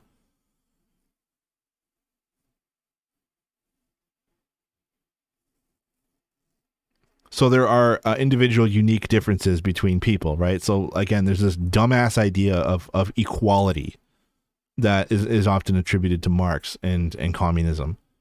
Not everyone can work in construction or use a sewing machine. Some people can work longer hours than others or do complex tasks better than others. This equal right is an unequal right for unequal labor.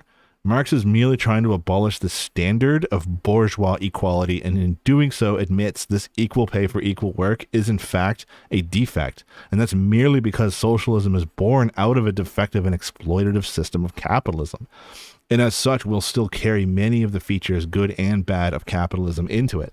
Marx refers to these defects as birth pangs, and not only is capitalism not static, but so too is socialism. Sooner or later, these contradictions will be resolved and the higher phase of communism can be accomplished.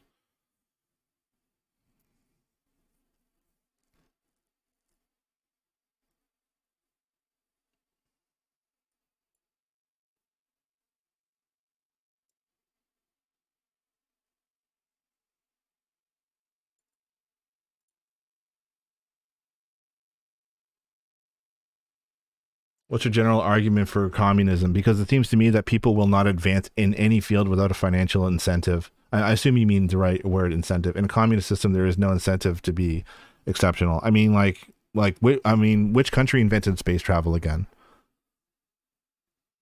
That's usually my go-to answer to that question.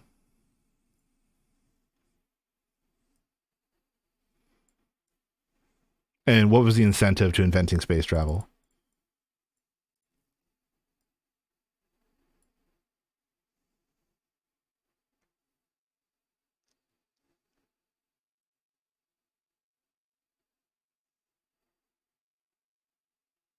Most research right now is done by people who are paid a wage for it, and oftentimes it is publicly financed. I mean, like, how many people would be happy to do research? This is the thing is like, I've watched videos on this channel before about nurses.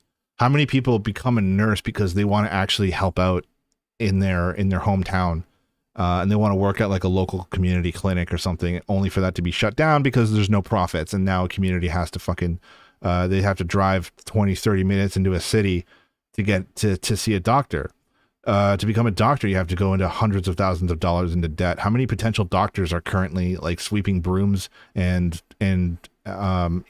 stuck in sweatshops right now, right? Like, it's just, there's so much wasted potential under this current system of organization. You know what I mean? Like people would, I'm sure there's tons of people who would love to research full time, but just that they do it for a wage, but because there's no incentive for it. Because they have rent to pay. And research on cancer drugs, for instance, like people go into cancer research because they have loved ones who have died of cancer, and that's their motivation. You don't need a financial incentive all the time. It's usually often publicly funded, but then what happens when a vaccine is discovered? What happens to that vaccine? It's usually patented and then sold for billions in profit by that company. There's a Lyme disease vaccine right now, but they decided it was too it works, but they decided the pharmaceutical company who discovered it through public funding, through research and public funding, decided it's not worth the cost. It's too expensive to produce, and so they shelved it. Like, I'm sorry, like, you make a medical discovery, that shit doesn't belong to you anymore.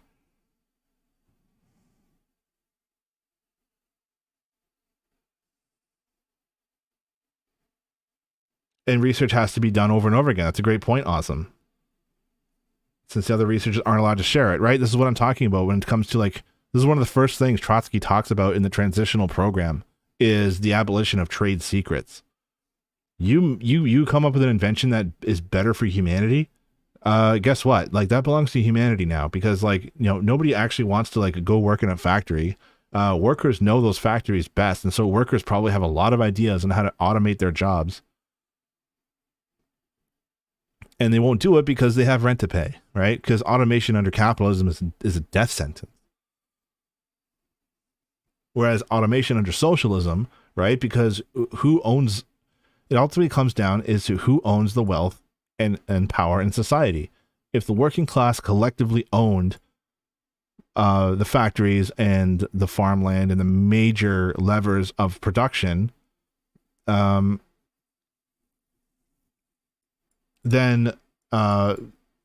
what's the problem? Like, then workers can be paid a living wage. They can decide how many hours they work. They can reduce their hours. They can hire more people and reduce their hours. And ultimately, like, what I foresee under socialism is, like, no one's working more than 20 hours a week, which then gives us plenty of time to philosophize, learn politics, right? Learn a language, go travel, go talk to people, right? Go venture outside of your state or your town or your country, right? And ultimately, like, the creativity of humanity will ultimately be unleashed if we can automate the absolute worst aspects of our jobs away.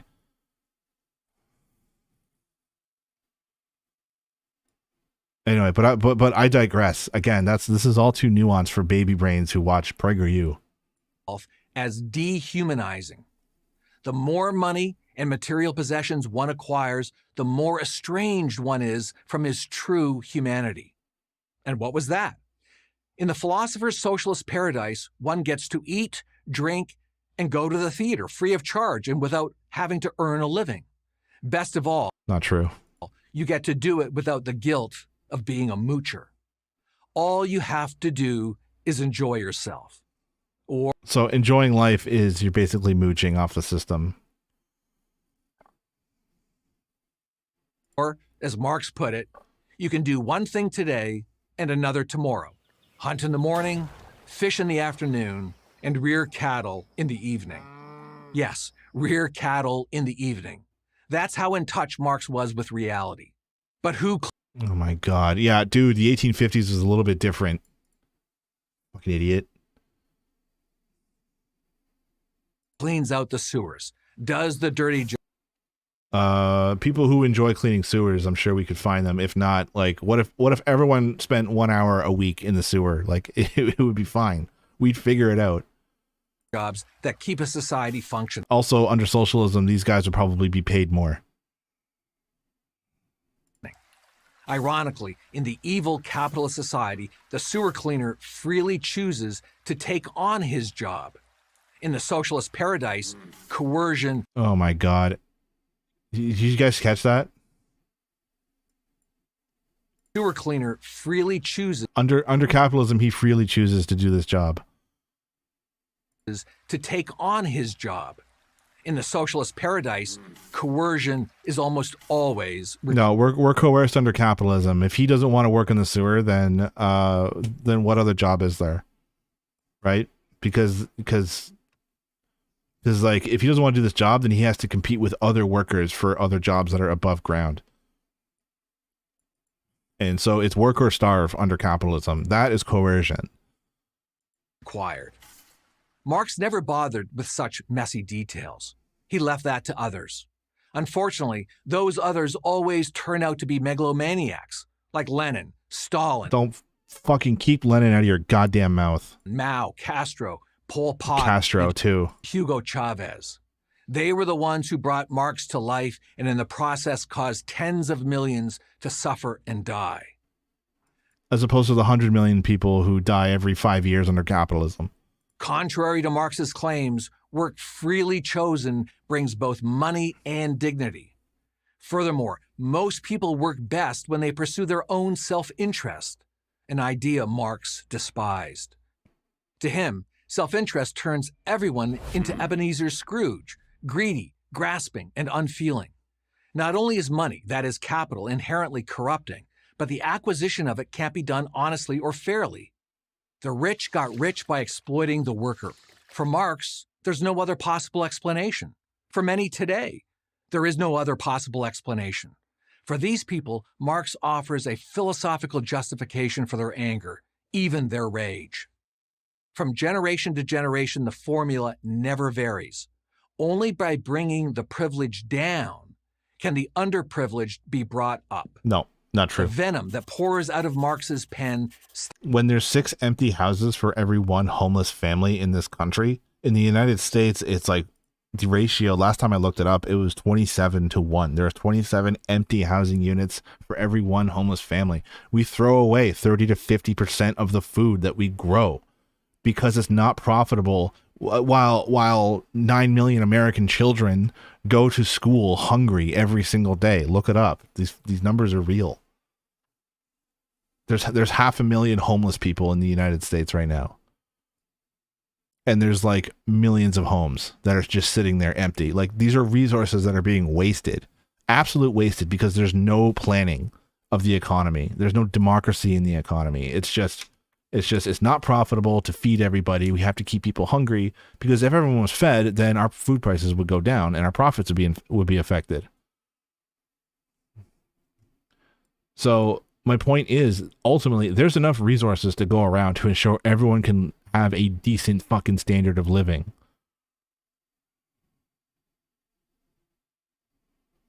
Stems ultimately from the fact that reality wouldn't conform to his worldview. It never seems to have occurred to him that people are complex beings with different talents, ambitions, and desires. It may be more accurate to say he didn't care. If people wouldn't conform to his worldview voluntarily, then the state would just have to use other methods of persuasion, like murder. Do you take critiques of Stalin? What does that mean? I mean, like, yeah, I despise Stalin as the gravedigger of the revolution. He drowned the original Bolsheviks in blood.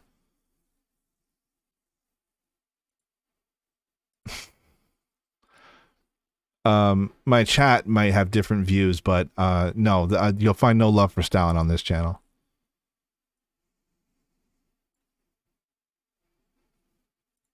and terror.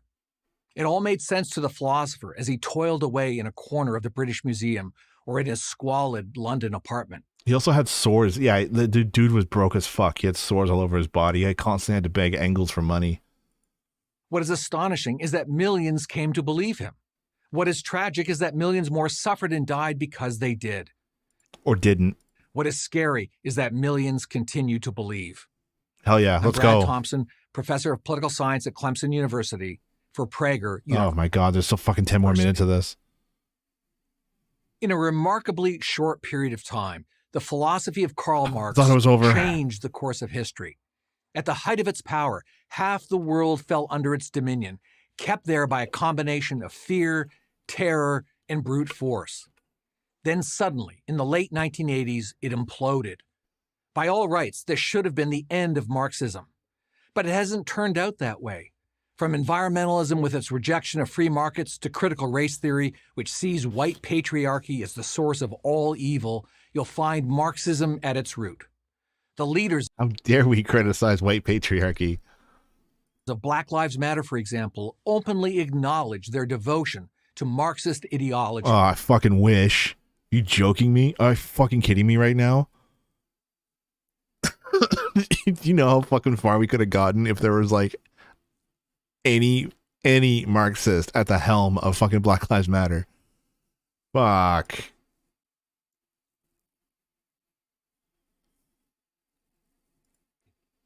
How do we explain this fascination for something that has so utterly failed everywhere it's been put into practice? We can find answers in one of Marx's most... There's actually Marxist text that explains the collapse of the USSR. A good starting point would actually be Trotsky's Revolution Betrayed, in which he documents the rise of a bureaucratic caste that developed massive privileges because of their ownership and control over the means of production as a result of their isolation after the fall of the German Revolution. They were economically, I don't know, are we allowed to say backwards? The country was in a very, very dire state, and so when you have scarcity and you have a bureaucracy in charge, the bureaucracy becomes in charge of distribution, and those at the top in the bureaucracy then become the ones who controls who gets what. And you can be damn sure if you're a member of the party, you're the first one to get a new pair of shoes.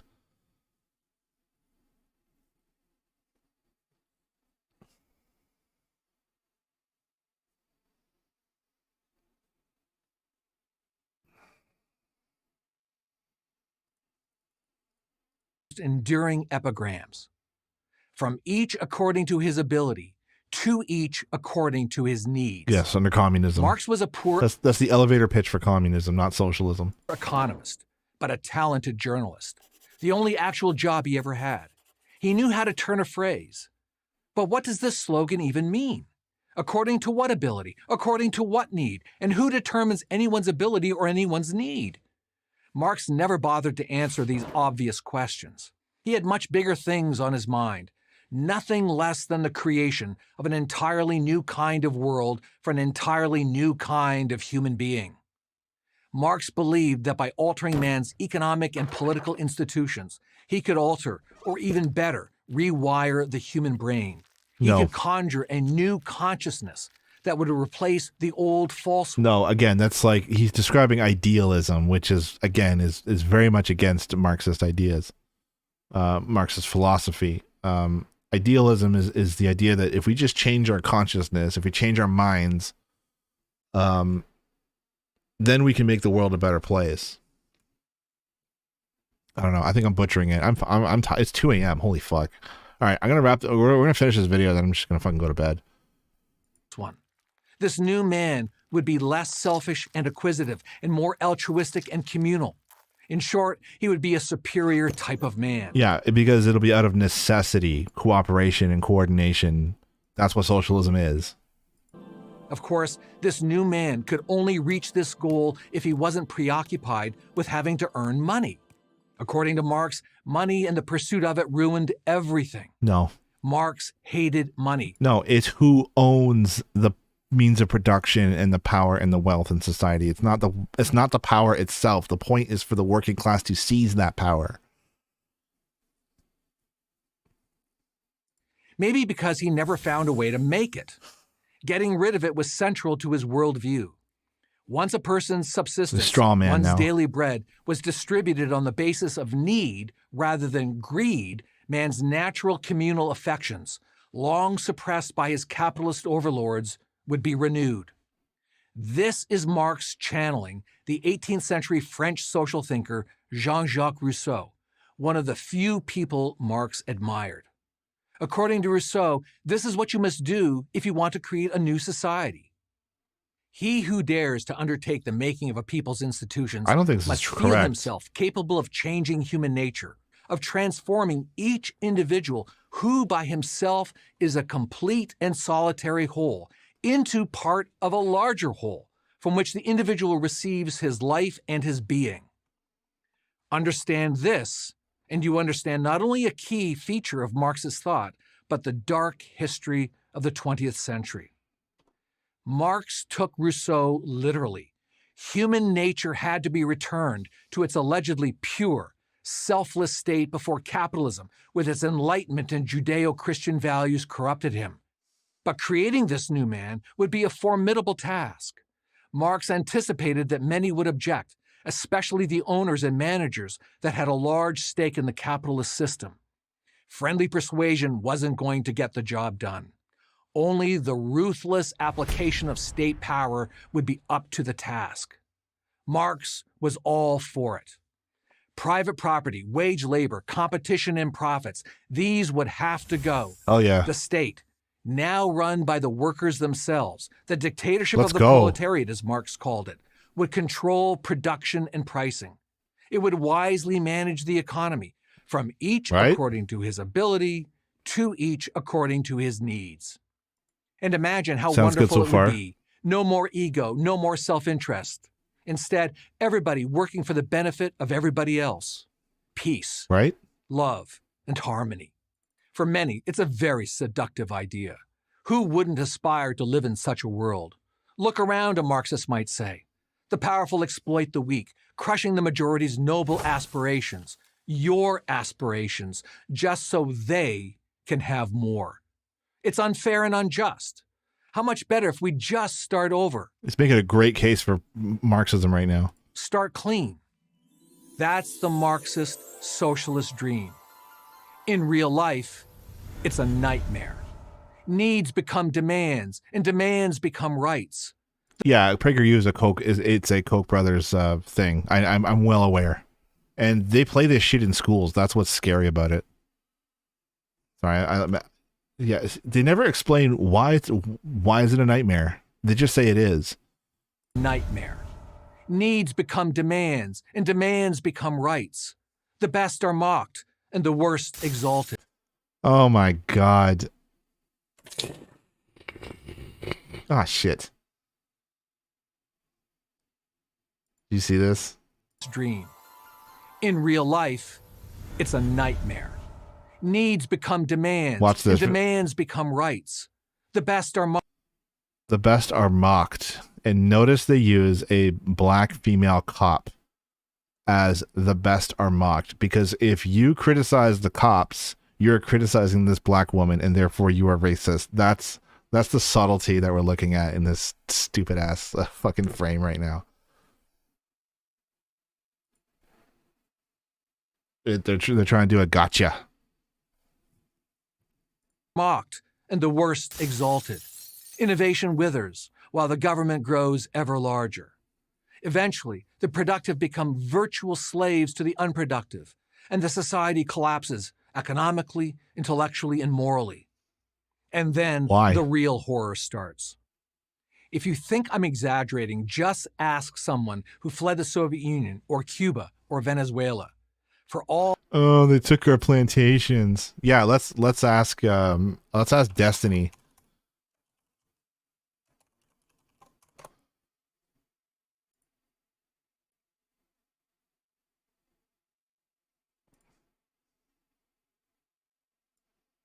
Somebody wants to know which part of Cuba we came from.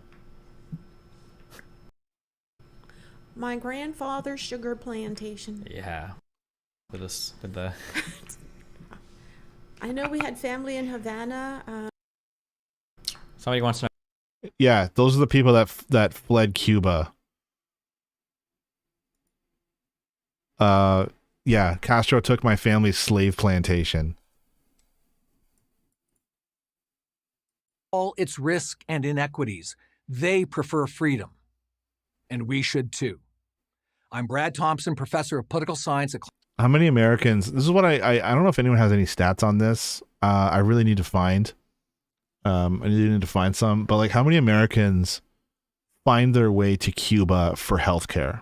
Because by every metric, the healthcare in Cuba is some of the best in the world. Life expectancy in Cuba is higher than the U.S. Literacy is higher than it is in the U.S. Cuba's biggest export is doctors. And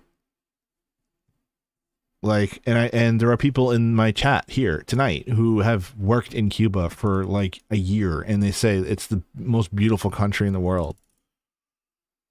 So yeah, these grifters can cry me a fucking river.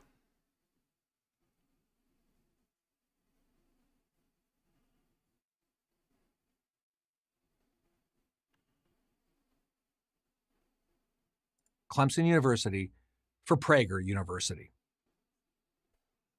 Engraved on Karl Marx's tombstone in Highgate Cemetery in North London are the following words. The philosophers have only interpreted the world in various ways. The point, however, is to change it. That's right. Substitute the word professor for the word philosopher. We really don't have philosophers anymore, and you get right to the core of Marx's enduring attraction to the contemporary world. Marx demands that the intellectual class, the professors of law, sociology, history, women's studies, anthropology, journalism, and so on, come out of the ivory tower and join the barricades. Oh, if only they fucking did that. Are you joking me? Academia is very hostile to Marxism. It was not my undergrad or my master's thesis that made me a Marxist. It was my experience in the workforce. And it was my solidarity that I felt when organizing with my union comrades. Being a worker is what made me a Marxist. If anything, my undergrad did everything it could to prevent me from being a Marxist. See themselves not... Oh, fuck off. What are you doing, bud? He's by my feet.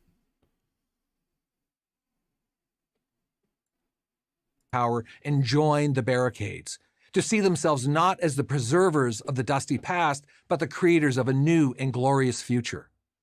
The lure has proven to be very strong, and it's not hard to understand why. How much more meaningful, exciting, and romantic to see yourself as an agent of change rather than a mere academic. How much more meaningful, exciting, and romantic to see the young people who fill up your classroom as potential soldiers in the cause. Send them into the world with the same revolutionary spirit. God, they hate academia so much. The same disgust toward bourgeois middle-class values that you feel, and you've done your job. And we must give these lecture hall revolutionaries their due. Look around. For the most part, they've succeeded. Drill into any current leftist movement, environmentalism, critical race theory, the massive expansion of the welfare state, not to mention diversity, equity, and inclusion offices at every university and major corporation. These are liberal. And you will find. Oh my God, these are all liberal fucking ideas on fixing the world without actually attacking the underlying cause. And fuck, it's insane. Find Marxism at its core. A contempt of the Enlightenment and the Judeo-Christian value system from which capitalism springs. Marx's most famous call to action, workers of the world unite. So, his problem with what? Diversity, equity, and inclusion of like black people getting jobs goes against Judeo-Christian values? Find Marxism at its core. a contempt of the Enlightenment and the Judeo-Christian value system from which capitalism springs. Marx's most famous call to action, "Workers of the world unite," was not, of course, to the professoriate, but to the laboring class. Hell yeah. That didn't work out so well. Workers, especially in the United States, turned out to be more interested in refrigerators than revolutions. The only barricade they were passionate about was a white picket fence in front of a green suburban lawn. What's that Fox News? Okay, is anyone old enough to remember this? This.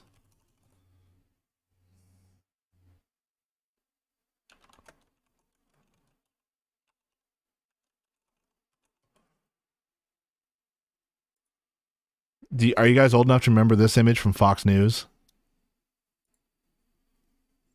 So-called poor households have 99.6% of them have a refrigerator. Right? You guys remember this? 81% have a microwave. I mean, that's a fifth of Americans don't have access to a microwave.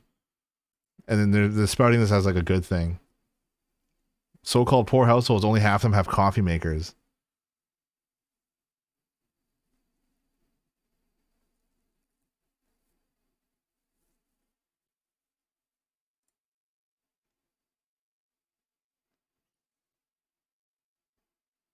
So, yeah, so what are these uppity poor people complaining about?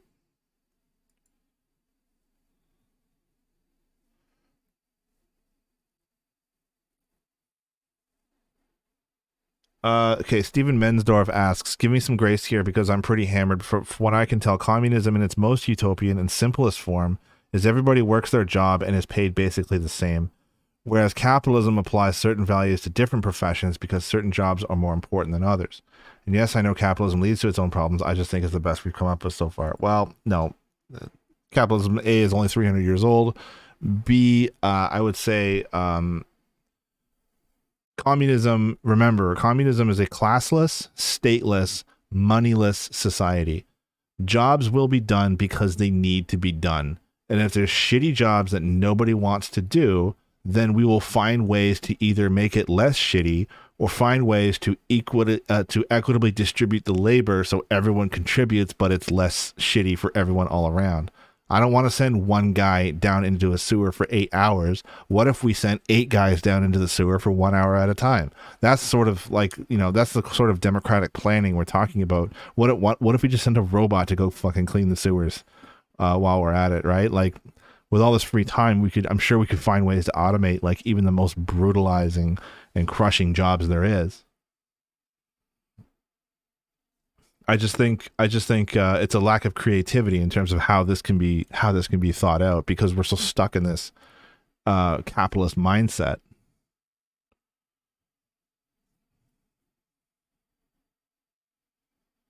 I know, like, communism is so far off from where we're at because, they specifically brought up communism, but our concern right now is organizing workers, alleviating some aspects of communism. We want workers to learn of their own power and how to organize the world themselves.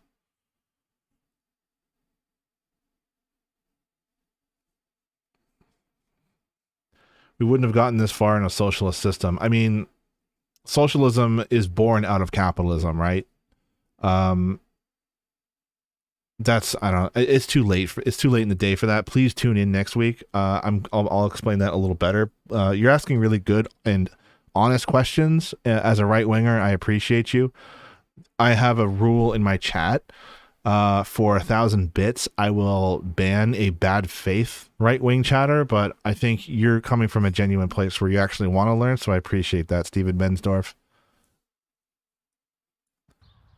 Poor, benighted souls, the appeal of Marxism was somehow lost on them. Maybe because they didn't go to college. But the intellectual class never lost faith. Even after Stalin, even after Mao, even after Castro wrecked Cuba, even after Pol Pot murdered millions of his... Really? Castro wrecked Cuba, eh? Nothing to do with the sanctions and embargoes?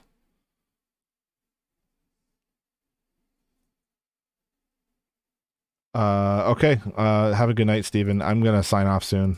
His fellow Cambodians, even after Hugo Chavez destroyed the strongest economy in South America.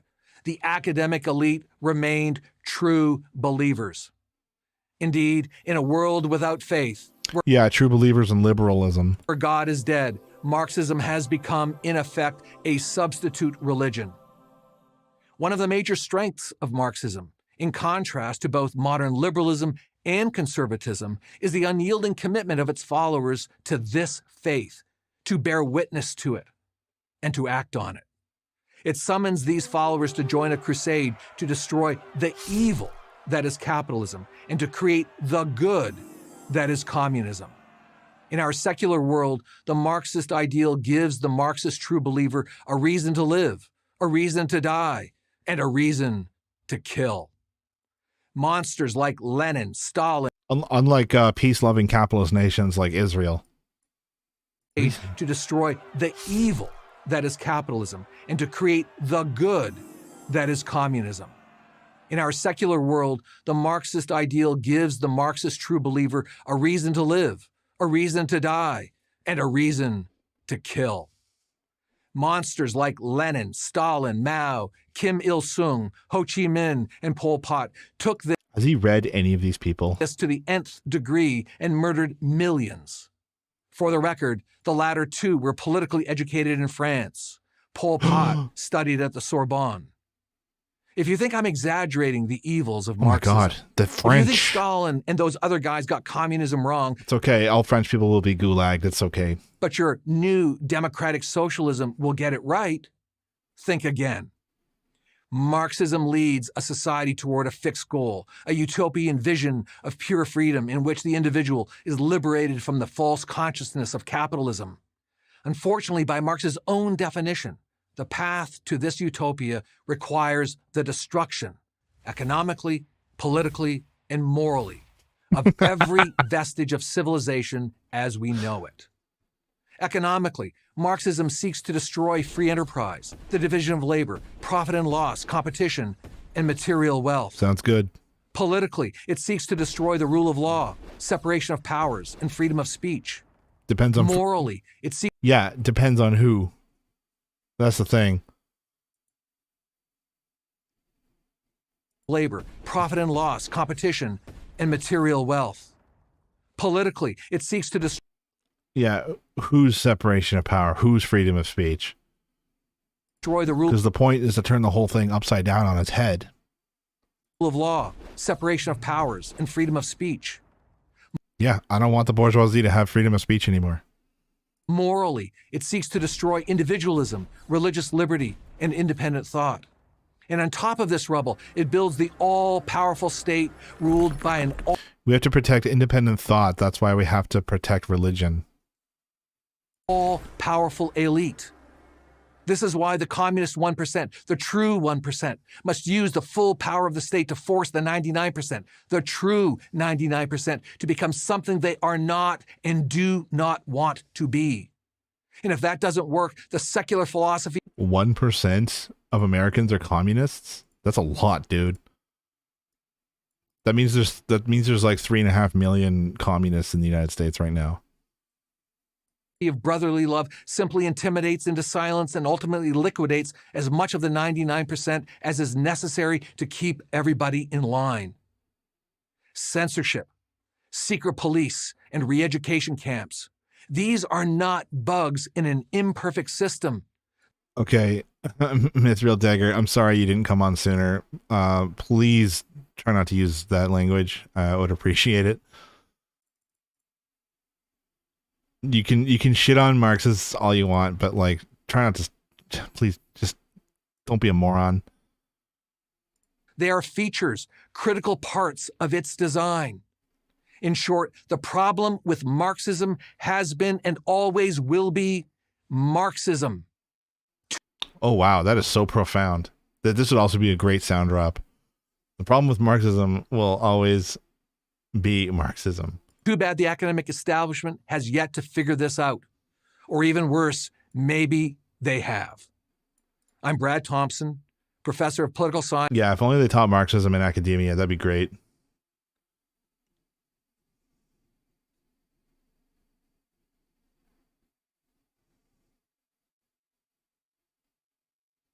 Hey, this Marx guy sounds pretty cool. Thanks, PragerU. I'm gonna look more into this Marx guy. Marx left these messy details out. That's why we started making up shit and asserted that's how it would work, even though we can't get every very basic things right.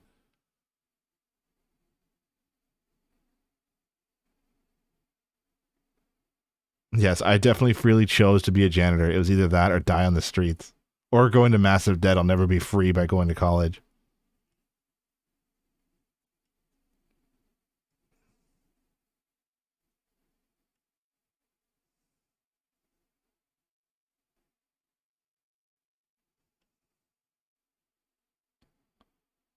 Okay, well, that was enough of that nightmare. I've done... that was a lot of... maybe I should do a video request stream where you guys just make me watch the dumbest shit that you can find, because tonight was pretty fucking... that was up there for sure.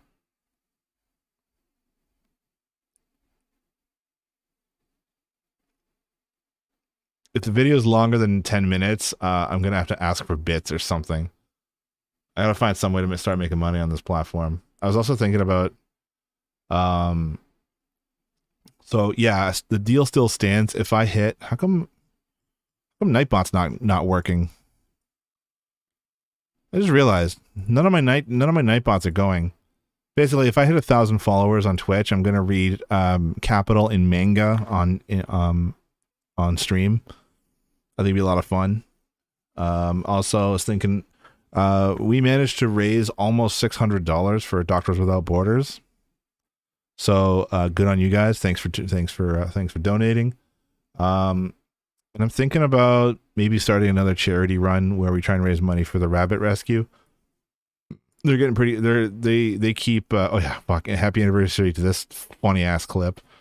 They keep getting rabbits, and they actually have to keep turning them away because people keep dropping off rabbits. Spay and neuter your rabbits, people. I could watch this. I could watch this over and over again. Okay, one more time. Let's have the sound on. Oh, there it goes. Fucking idiots.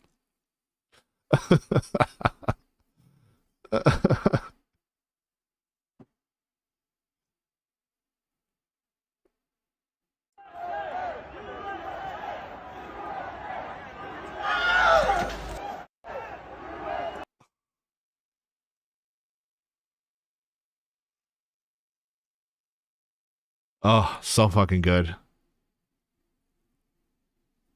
Famine around the corner. Isn't it always like? Isn't it already on a fucking famine? Okay, Israel's drone striking the West Bank, where Hamas isn't. So that's normal. Good.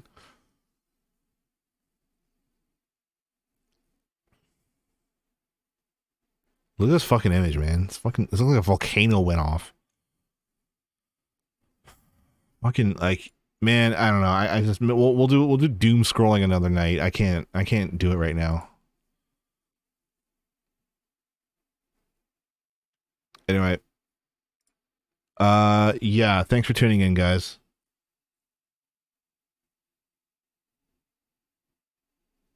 All right. Have a good night.